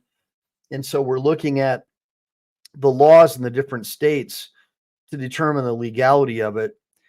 But the idea is to have a 360-degree mic and video around your car. So if you get pulled over by the thought police or the JBTFs, the jackboot thug well, you know what I'm talking about in the sidebar. By the way, guys, give me a bunch of OTVOs for Chili DeCastro as well for overturn Terry versus Ohio, and give me a bunch of overturned civil asset forfeiture OTCAFs in the sidebar, please. And make sure to double tap that screen because we're in vertical mode. So that's how you give me likes. And when we're done with the show, make sure to go to the comment and do regular comments, because the sidebar comments don't show under comments. The more likes, the more saves, the more you save these videos for later, the higher up I get to go in the algorithm. And that's what we want. We want other people to see this show so they can learn the good news from Team MPE about being able to defend your God-given fundamental rights from the thought police, right? That's what we want. Let's keep going. cameras around the house, you can connect them to the drone and its storage to improve the protection efficiency.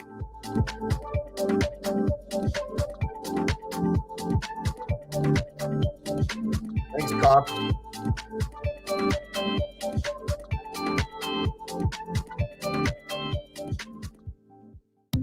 Bird control.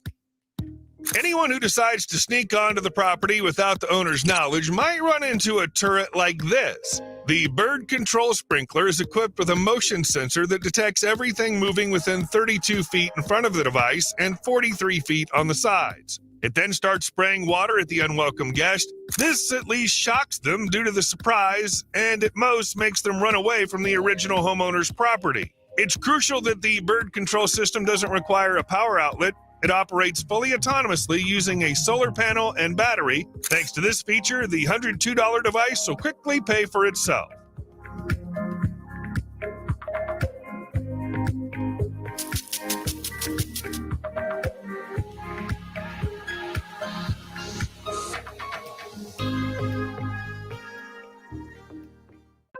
Wasp nest decoy.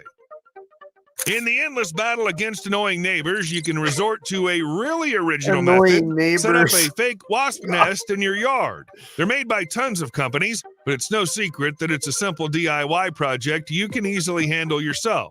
The main thing is for the hive to withstand wind and rain, and of course it should look as close to the natural version as possible. There's no need to worry about efficiency, at least until the neighbors start looking closer and realize there are no wasps at all.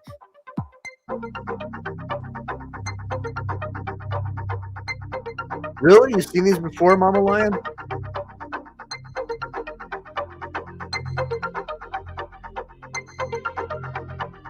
It's crucial that the neighbors aren't advocates of this way of dealing with wasp nests. Otherwise, your standoff might turn into a collective effort to extinguish the whole block. doing that over MS-32. in Ukraine, right? Today, we already talked about how surprised the neighbors will be when they suddenly see snow and fog, but just imagine their reaction when night suddenly turns into day. Sure, the Emelant flashlight won't brighten up the sky, but everything around you within a distance of 1 mile will definitely look like daylight. Yeah, those things After are all, amazing. how could it be otherwise when this beast of a flashlight What's the world matter is with you? That packed was with 32 LEDs that can pump out 200,000 lumens at max power? That said, if you don't need such intense measures, you can opt for the standard 40,000 lumen mode or one of many others with even lower power settings. The flashlight has a few downsides. It weighs 6 pounds and doesn't last long in max mode, just 40 minutes, plus it costs $750. Sheesh. That's too much money. It ain't right.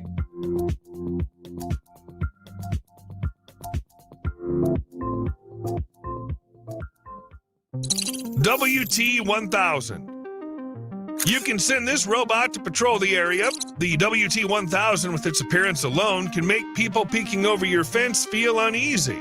And that's before they even know what the robot's capable of.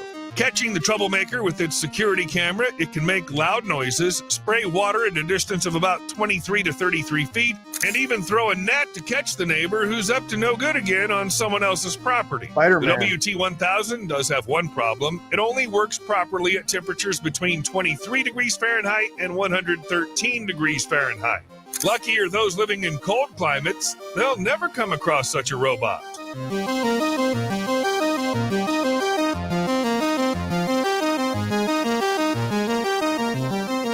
You better keep your girlfriend from cheating on you.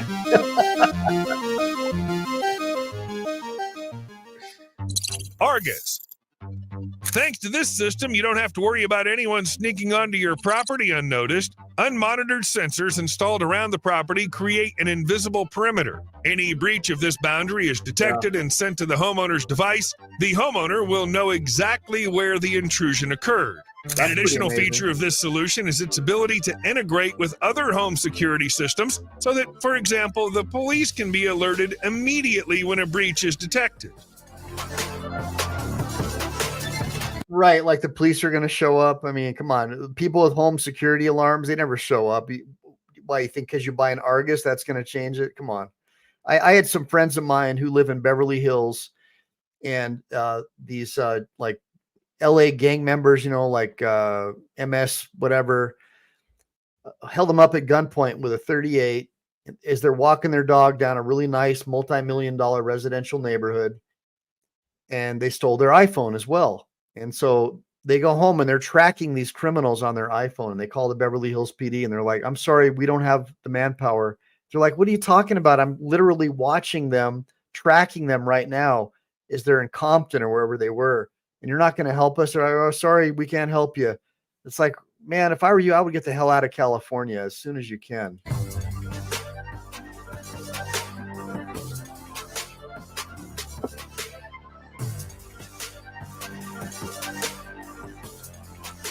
Right, Brett. Brett, I knew there was something about you that I liked.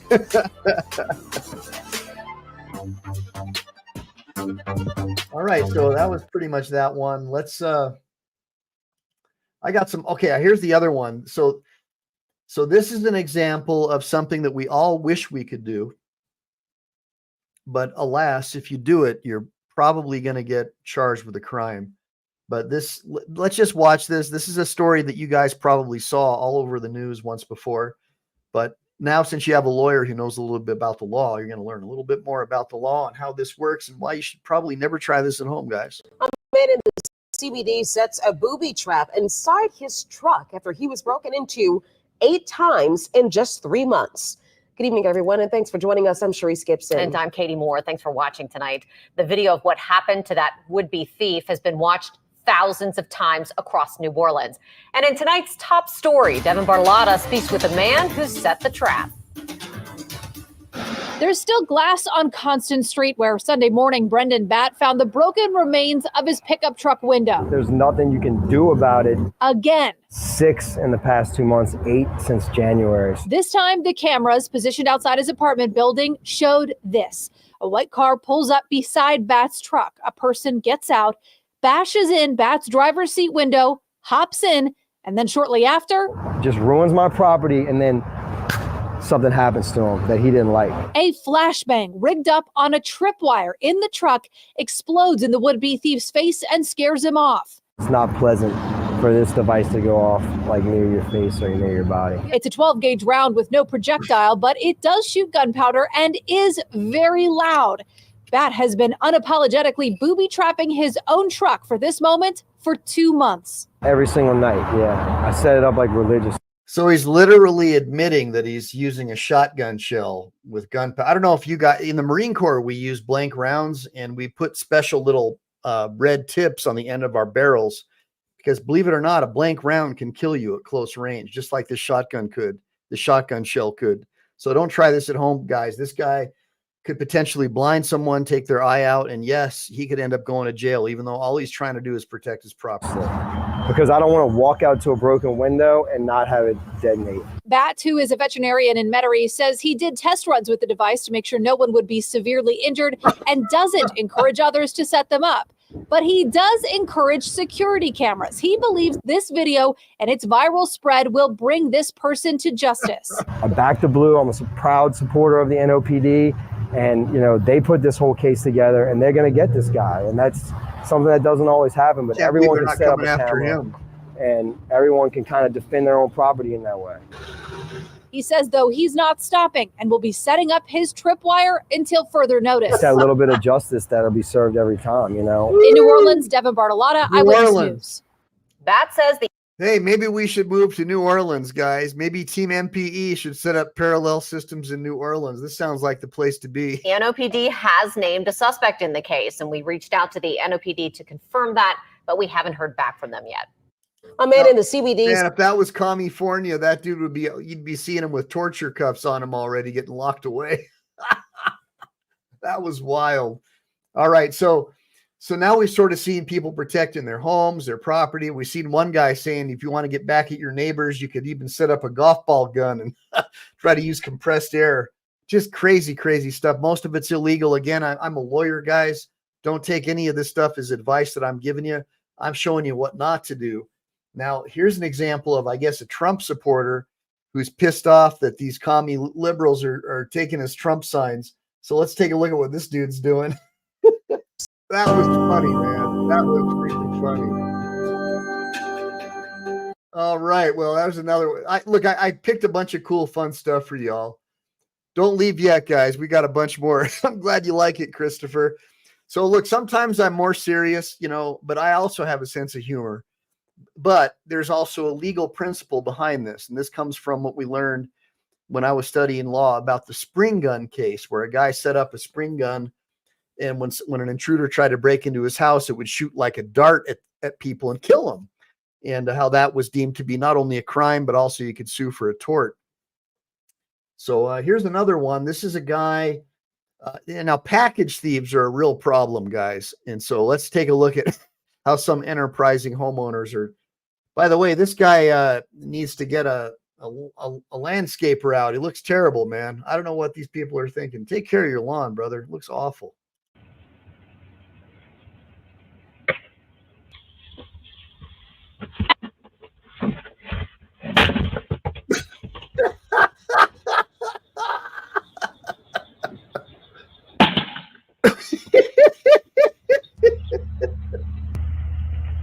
Woo!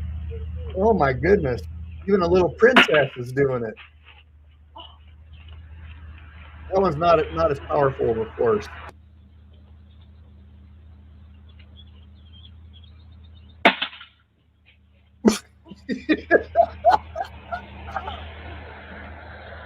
Pretty enterprising. There we go. Scumbags.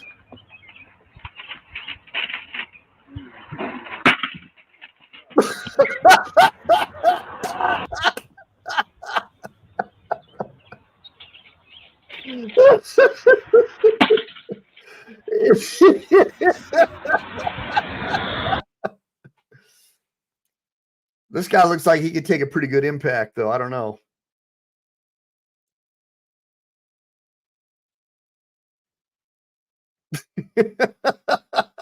No sound on this one. Man, oh man. I hope you guys are liking this so far. Yeah, instant karma, Mama Lion says. All right, so here's another one. So this is really interesting. So I've been watching a lot of YouTube videos about truckers, and they're getting pissed off because when they go across the border, illegals try to get on their trucks and hide in the frame and stuff. And then, of course, they get busted by Border Patrol for human smuggling. Well, nowadays, Biden will probably give them a Presidential Medal of Freedom for flooding the country with another illegal alien that's a potential voter for his party, right? But beyond that, truckers are not liking it, so they're electrifying their trucks and their frames. And that's also illegal, guys. But let's watch this one so you can get an idea of what's going on out there. It's really something what people are doing to try to thwart this stuff. There they are. All right, it's almost time. You hear them? They're in there. They're right to the right second. Oh, shoot, they're getting in. Ready? Get them. It was smoking. It was burning them. You can hear it burning them. He's happy that he's burning people alive. Smoke that smells like burning hair. Oh my God, I can't get out. Let's check it out. There they are.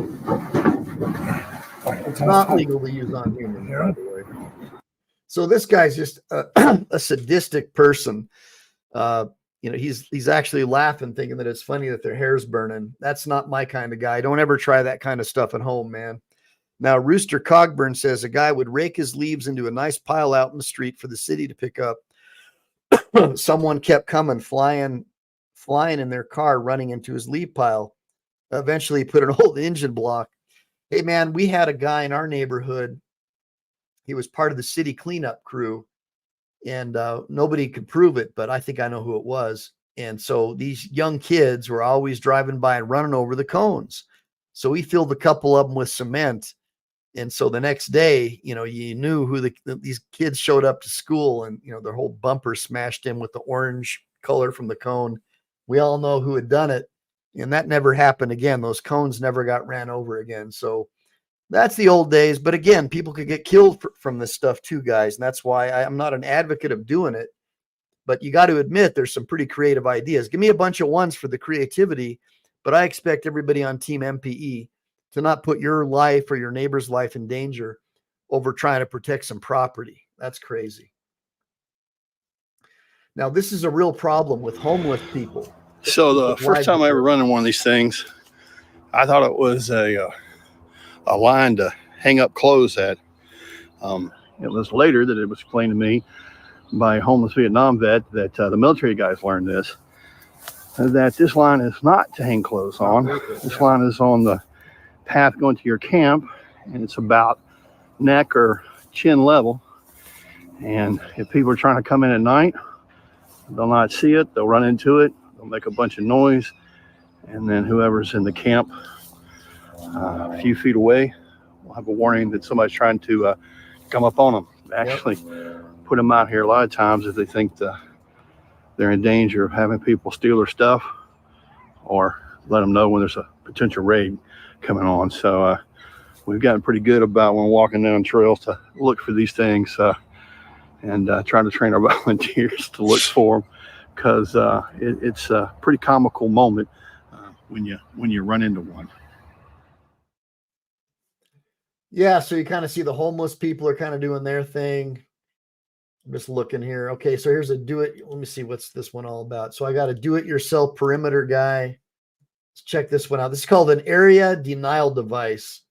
And again, I'm not promoting the use of any of this stuff. I'm actually trying to show people what not to do. But if I find something that I think is plausible, that it's not going to get you thrown in jail, that might be able to protect your wife and kid when you're not home, you better believe I'm going to tell you about it. So let's get into this next video. So what we're looking at here as a phase of the perimeter defense is a part of our layered security plan, because security always works the best in layers. This is the part where we are protecting. So we've created some area denial devices. So you'll see in the video that we're going to put up some sheets that show blind spots and channelize. Give me a bunch of ones for Brett Ray. Just threw me $10 for a Starbucks. Hey man, I really appreciate it, Brett. It's people like you, even if it's $1, those little super chats add up, and it's the end of the month. So this is like the last day of the month where I can show my wife that I got some super chats from people, and to try to convince her, please keep taking my son to judo class to the dojo so I can keep doing these shows because I really like doing it. And she's like, well, if you're not making money from it, at least breaking even, you know, I don't want you doing these shows as much. So when Brett comes through or someone throws me $1, $2, $10, whatever, hey man, I'm not expecting people to throw me millions of dollars.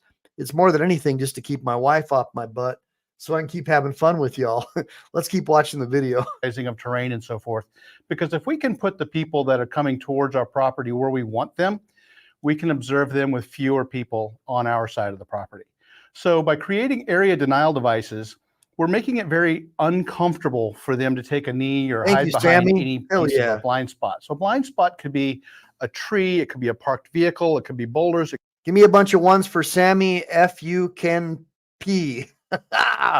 Right on, guys. And also anybody who gives me super chats and likes, I'm expecting everybody from Team MPE to like and subscribe to their channels because, you know, they're supporting us. They're making it possible for me to do these shows for you guys. So, you know, it means a lot. And I know that like guys like what's the matter you, and not all you guys have money, but you guys are supporting me in other ways just by showing up and spreading the word. So don't feel guilty if you don't have $2 or whatever to throw me a super chat.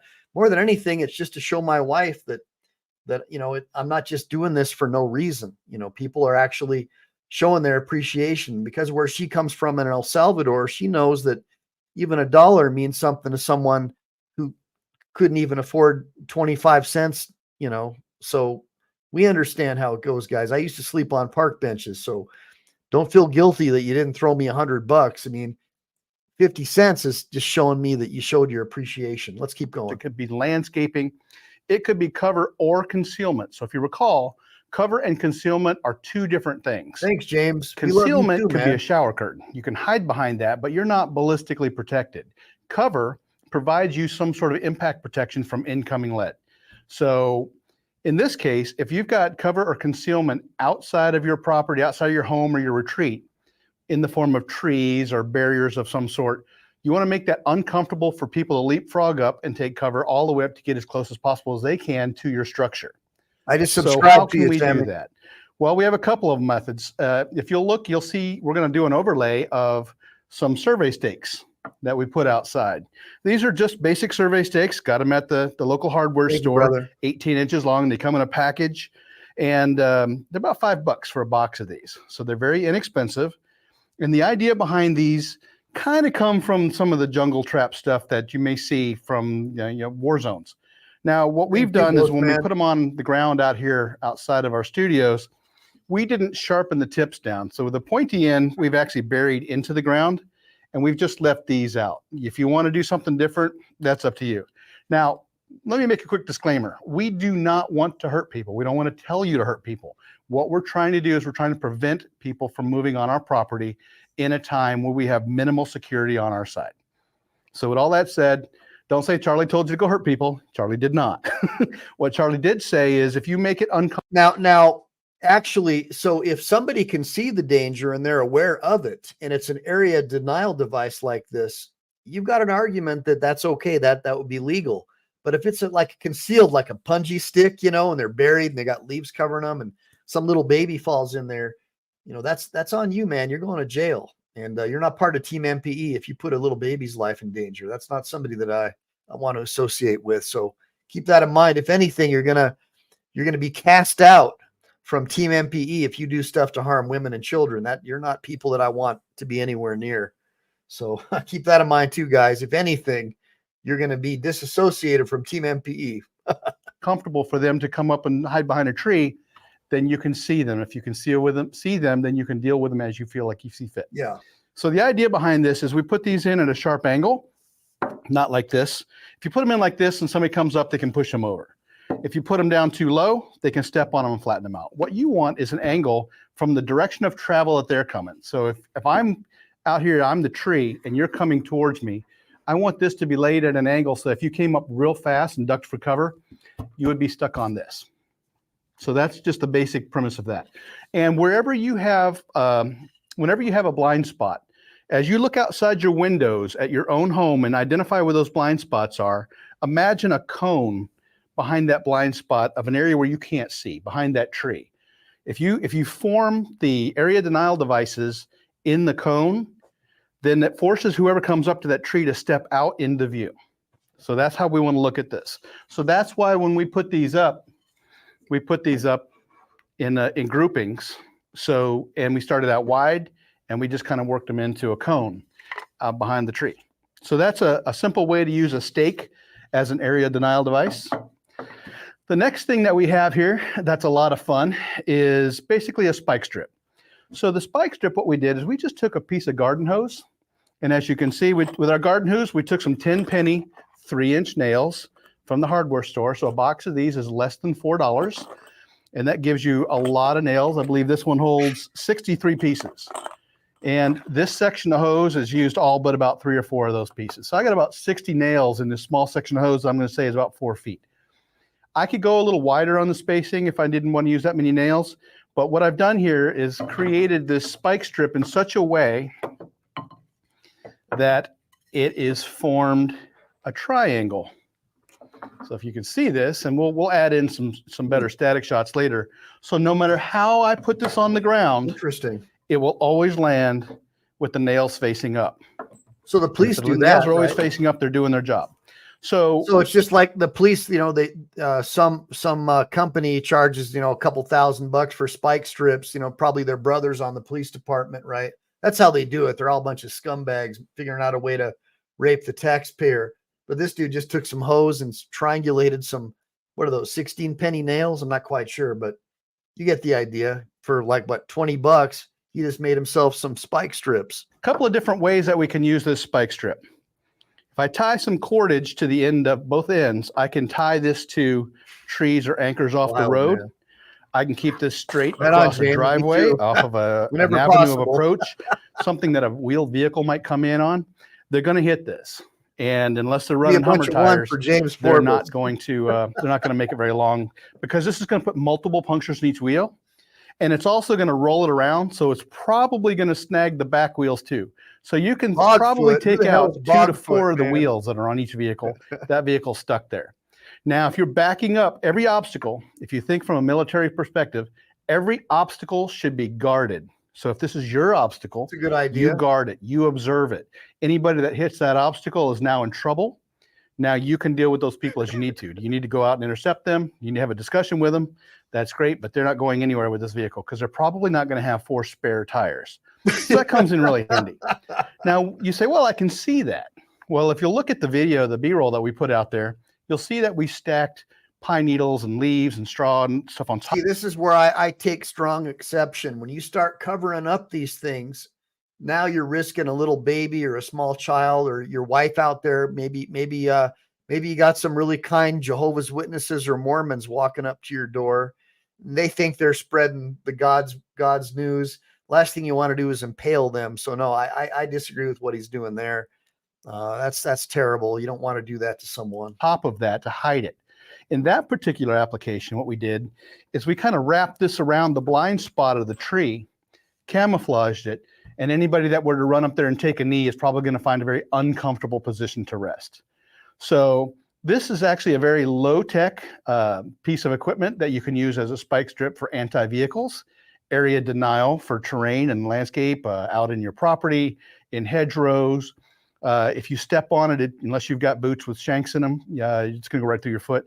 So we have to be really careful with this kind of stuff. So a bit of a safety note when it comes to obstacles like this. That's right. If the obstacle can cause injury, we got to be careful with that because that can invite a lot of legal issues. We don't want those. The other side of that is we don't want to step on our own obstacles. We don't want to step on our own traps. That could be a medical problem that we don't want to deal with in a situation where we even had to use these. So we definitely don't want to deal with that because then we could be looking at tetanus. We could look at an infection. Somebody's out of the game, can't help you. So these are just a couple of. What's the matter? Are you talking about your ex-girlfriend when you're talking about Bigfoot? Is this something? I'm just messing with you, homie. Area denial of Bigfoot. Oh man. Very simple area denial devices. And all I needed to put these together was an old garden hose. If you need to borrow your neighbor's garden hose, well, you work that out with him. If you need to go down and pick up a box of 10 penny nails, 3-inch long, 10 very penny. handy. And the only other tool I used was a simple basic hammer. Yeah. So I don't need to make a big investment to put something like this together. So by the way, I just gave myself away to all you contractors, right? I grew up in construction. So when I said 16 penny, most of you guys who are real men, right? You probably said, damn, he wasn't kidding. He really was a contractor. That's right, guys. I'm a blue collar man with a law license. That's right. So start thinking a little bit outside of what we normally would consider. We don't need all these high-tech traps and perimeter alarms and stuff like that. Sometimes we can go low-tech. It's cheaper. It's easier to hide. If this is not assembled like this, and you were worried about somebody searching through your stuff, and you just had a box of nails and a roll of garden hose that was not kind of configured this way, nobody's going to ask you any questions. You could put this together. It took me about 10 minutes to put this all together and put it in place. Smart. MacGyver. So, very handy, very helpful. What else could you use for an area denial device? Broken rock, broken cinder block, anything that would be hard to lay on, broken glass, pieces of metal, just bending nails, wiring them together, razor wire, barbed wire, anything that would prevent you from taking a knee comfortably there. Even if you're wearing knee pads, you don't want to take a knee on top of this. So think outside a little bit when you come to your area denial devices. So once again, this is Charlie with Survival Dispatch with a short tip on area denial devices. Right on. And you know what's the matter? I am paranoid that innocent people would get hurt by my area denial devices. Because, you know, if a little kid or someone's puppy was to come across my property line and I had all these Viet Cong, you know, booby traps set up, I would be paranoid because I have a heart that I might hurt someone who's innocent. That's why I'm a firm believer in one shot, one kill. And when I'm on my property and someone's going to try to harm me or my family, that I take care of that situation quickly and swiftly. Without a lot of spare rounds flying around that could hurt someone else. It's another reason why you want to become proficient in the use of firearms and self-defense so that you don't need those extra 30 rounds in your magazine. You want to make sure it's always one shot, one kill, because you want to make sure that other people aren't potentially harmed. So let's get into a little bit about South Africa. So I was talking to you guys about South Africa.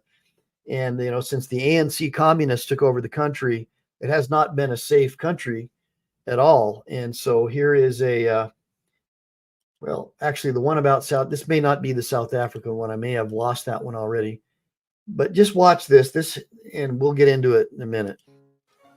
Hello. The most important issue for any political candidate, but especially the New Jersey state apiarist, New Jersey, is same thing. Illegal immigration and border fences. And get off. Come on. All right, easy. Looks like bees or something, huh? Sorry. The most important issue for any candidate, but especially the New Jersey state apiarist, is illegal immigration, which is why I want to talk to you about my fence. You see, a lot of people ask me, don't you think what America needs is a strong fence? And I say, hey, do you even know how fences work? And they stare at me with the same sort of stare I get at ShopRite when I hand the cashier what I think is a coupon, but it turns out it's just a piece of paper that entitles the holder to 2 free hugs. I meant to give it to my mom for Mother's Day, but instead I gave her the coupon for berry blast flavored Activia. So here's how fences work. It's actually quite interesting. What you need to remember is that no one's going to get shocked unless you have a complete circuit. So it doesn't matter the shape of your fence. You could have a zigzag fence or just a strange angle fence. What matters is you have a power source and a circuit that goes all the way around and is complete. At this point, what people usually do is they direct their fence into a rod in the ground. That way, it puts electricity into the ground itself. and the electricity travels through the pebbles, through the stones, through the soil. It's still not complete. But then when a bear or my cousin Jehoshua walks up to the fence, their feet are touching the ground that is now electrified. They don't get shocked yet because it's still not a complete circle. But if they touch the ground and they put their hand on the fence, a shock happens. Circuit. That's why a bee sitting on the fence won't get shocked, because sure, they're touching the electric fence, but they're not also touching the ground where the electricity is to complete the circuit. That's interesting. Now, if you want a more potent fence, you could do a couple things. I mean, you could add more ground rods. Some people have 2 or even 3 rods. Of course, you could have 1,000,000 rods. If you build a fence that is partial or incomplete, it will not work. Something else to consider is that you have to leave room for your hives. I have 2 hives, so I put one right here and one right here. So you see, he's talking about protecting his beehives from bears, or in this case, illegal aliens. And he's talking about how no one's going to get hurt unless they complete the circuit. Pretty creative idea, actually. I kind of appreciate what he's saying. The last thing to consider is how many wires you want. And you know what? I only have 2, but I think it's enough because I placed them near the bottom and near the middle. So the next time someone says to you, you know what I think we need is more fences, and you're not sure what to make of it, I encourage you to look at a picture of my fence. Oh, it's upside down. And you'll know exactly what I think of them. I love it. This guy's awesome. That was freaking outstanding. All right, so I got one more video, and then I'll do my closing arguments, as we say. I don't know if you guys can tell, but I'm super tired. By the way, guys, hold on a minute before we do that. Don't forget to join me tomorrow night. I'm gonna have a UFC fighter who's a buddy of mine come on, and I'm trying to get Brett Pike to come back on, as well as another guy. It's 50-50 though. He's the only U.S. Navy SEAL who also was a French Foreign Legionnaire. So it's kind of interesting. His name's Kavanaugh, Brett Kavanaugh, and he in a way there's some similarities to me. Like I'm the only guy at my law school, and probably any law school, who graduated from law school already a practicing attorney with a bar card. So I'm trying to get interesting people on the show. But tomorrow night, the show is going to be about the government's war against men. And we see that the state is trying to replace men with welfare checks and this war against masculinity, where if you're a real man and you believe in being strong and powerful, that makes you an enemy of the state. We're going to get into that tomorrow night, and how strong men are the enemy of the state, because male leadership means that the state doesn't get to be the leader. And it's harder to have a one world government when you have strong men who are like a Braveheart, who fight against authority with a real high testosterone levels. That's why they put all this crap in our food, have all these young men drinking soy, where they act like women, right? Like your barista, Starbucks, we're the exact opposite of that. So we're going to talk about that tomorrow night. It's going to be a good show. I hope all you guys will join me. But yeah, man, I'm dragging. I'm tired. I've had a rough week. And it's Halloween, and I hear people out there banging on my door, and I keep on getting the twitch that I need to grab something and put some rounds down range. But let's watch this one last video, and then we'll call it a night. All right, guys? Crime so bad in Washington state that business owners are installing electric fences around the property. Look at that. Alex Bacon is the owner of Aberg's Tools and Equipment. It's going to be at 5 o'clock tomorrow night Pacific. Alex, you've installed these fences. No, it's nothing to do with shoplifters. This is all about people just coming in the middle of the night and taking your stuff and going. Has it worked? Yeah, it's well, thank you for having me, by the way. Yeah, it's been absolutely amazing. It's deterred numerous crimes previously that we had people breaking in, cutting big holes like on your screen there. And since installing this product here, we've had 0 break-ins, not one. How much equipment did you lose before you put the fence in? We were losing nightly. For a little while here, we were losing thousands of dollars worth, not crazy amounts, but it was more of the fact of that they were cutting a hole in our fence wide open to everybody. which was a huge problem because you got to come in the middle of the night. You have to repair the fence. You can't leave it open like that. And at the end, they actually started stealing things like our vehicles, off-road utility vehicles, trailers. So it got bad at the end. At the beginning, it was petty stuff.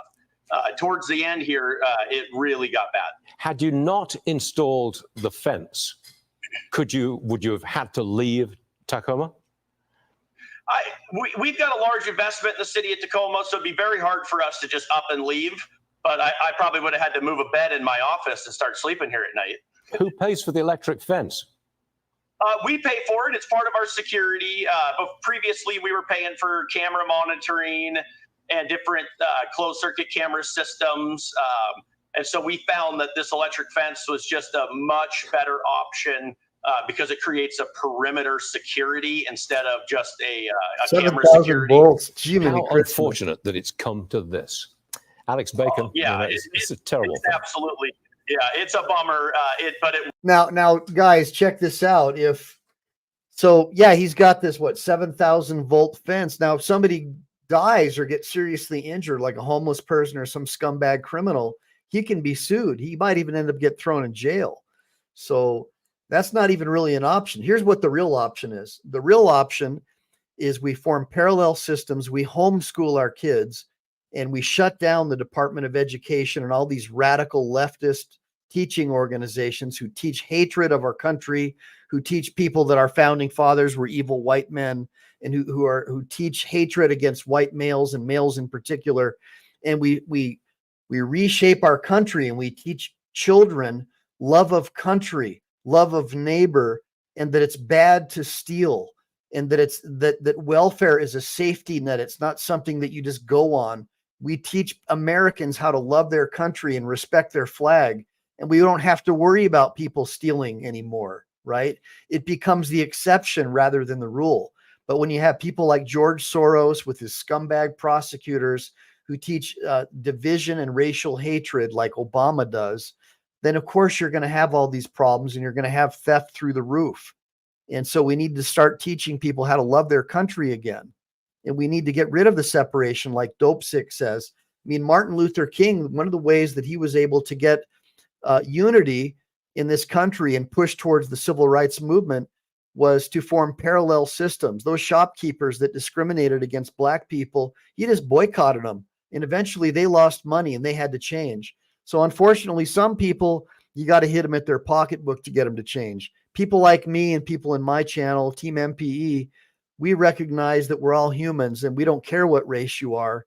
And we're pissed that the government's trying to separate us and divide us by race. But other people, unfortunately, you have to put pressure on them by simply not buying from them or doing business with them. And that'll make them change. But ultimately, it takes that small little spark like a Martin Luther King or like somebody on Team MPE to try to get things changed. Now, there was a girl who mentioned something about, she said, I was retaliated. I think it's a girl. I was retaliated against by a supervisor for reporting his favoritism of female employees. Is there a case? Well, sure. I mean, if you can prove whistleblower, you might have an employment discrimination case. I don't really do employment law anymore.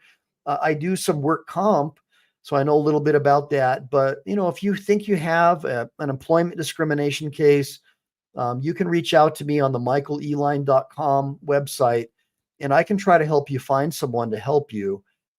Again, the cases that I do are catastrophic injury claims. So if you were in a really bad car accident, if you were in a motorcycle crash, those are more of the types of cases that I do. A bus accident, somebody got ran over by a FedEx truck. Those are the kind of cases where I shine.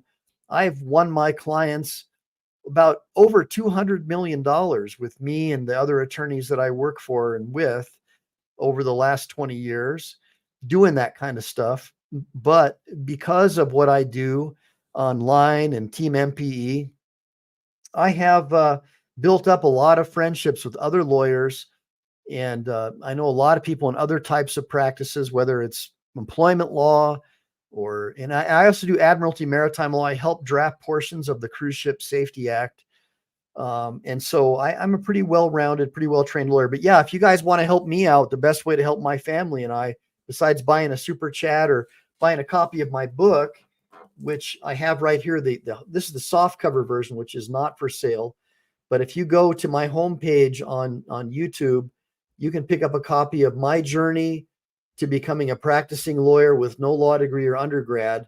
You can pick up the digital version of this book for $19.99 by going to my YouTube page and picking up a copy of that. Other than that, by sending me by sending me a case, somebody you know who got seriously hurt, seriously injured at work or on a motorcycle or something like that. That's the stuff that I do. 1% motorcycle clubs. Those are the kind of people that I help.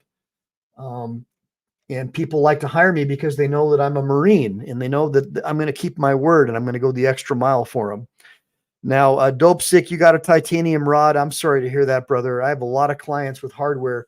Now, real quick, I just dropped a link in the sidebar. I'm going to drop it again. This is the show for tomorrow night. Starts at 5 o'clock Pacific. I'm going to have Ricky Simon. He's a UFC fighter.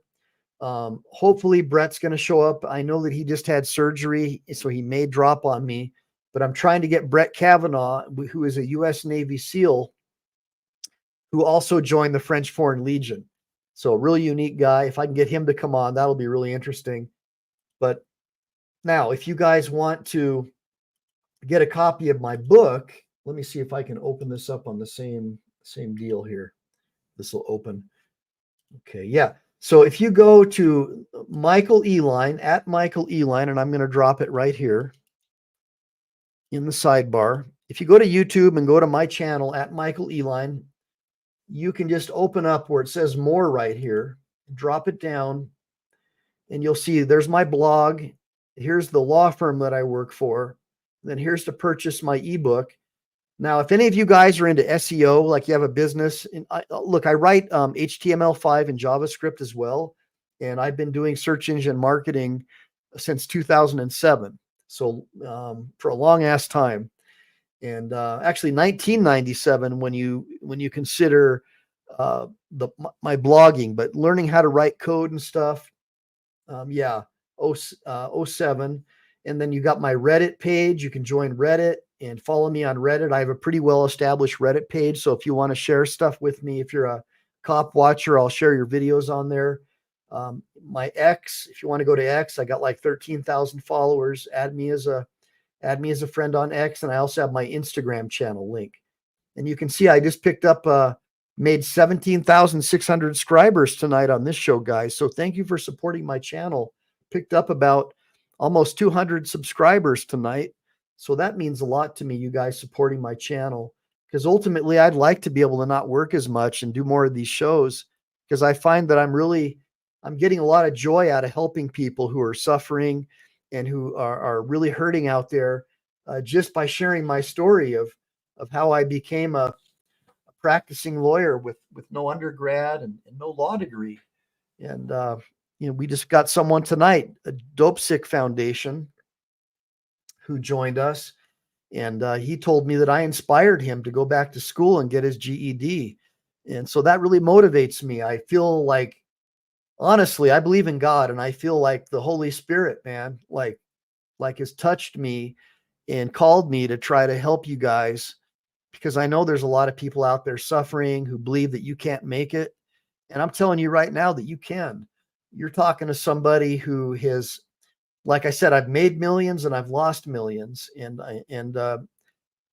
having all that success, it doesn't mean anything. It's the journey, guys. It's that journey of becoming successful that made me the man that I am today. I wanted to be a Marine for life, and unfortunately I was injured, and that led me on a different path. And I ended up getting beat up by a West Covina police officer over a parking ticket. And that's what really inspired me to become a lawyer. And I thought, I don't want to go to college, F that. But I had a lawyer who was helping me with my case, suggest the law study program. And one thing led to another.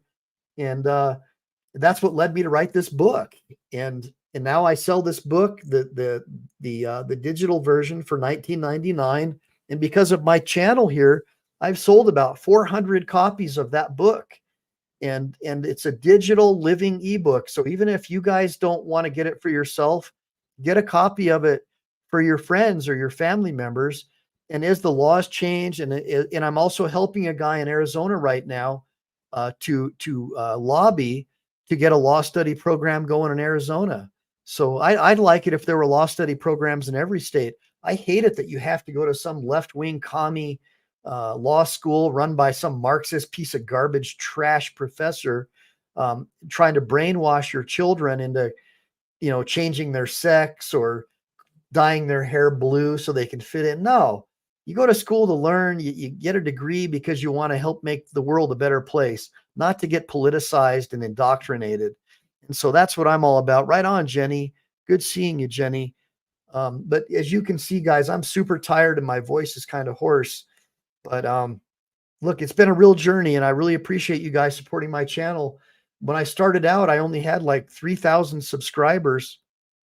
And when my friend Chili DeCastro got thrown in jail illegally and unjustly, me visiting him in jail and then sharing that with you on my channel became one of my favorite things that I got to do. And I decided I'd stick around.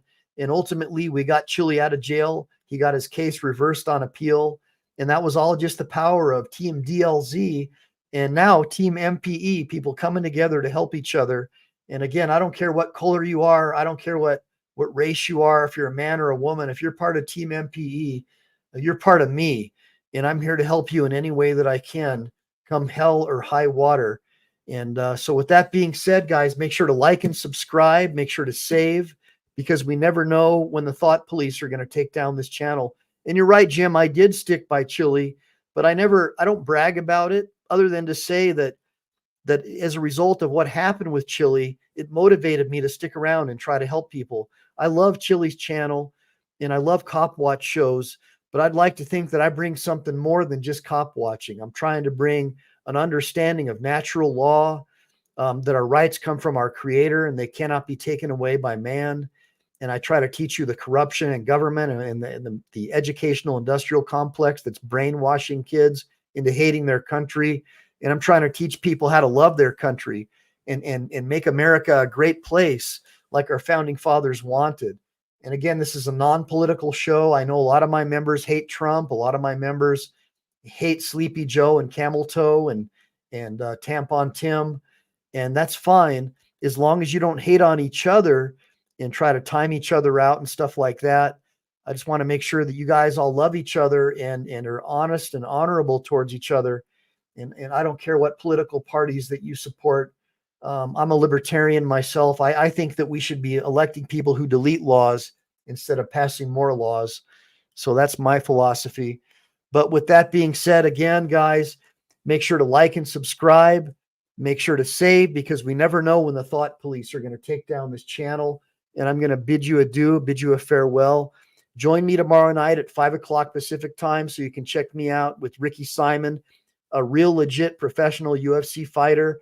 We're going to talk about the government's war on men, and we're going to talk about restoring the American family and telling you ladies, find a good, strong man and make babies, because we need strong young children. Homeschool those kids. Do not let them anywhere near a public school, and make this country what our founding fathers wanted it to be, because we're still the only hope left for the world is America and that First Amendment. So when you hear people like Camel Toe and Tim Waltz and Bill Gates and all these guys talking about how we need to restrict free speech and we need to consider things hate speech if it offends people, those people know where to go. We need people who support maximum freedom and maximum speech. If someone feels offended, that's their problem. We're here to support Americans. This is not making America Europe again. This is making America America again. So again, guys, Semper Fi, do or die. I'll talk to you guys tomorrow night. Remember, Semper Fi, always faithful, do or die. That's my philosophy. Always be faithful, and it's do or die. When you make a commitment, you keep it. Talk to you guys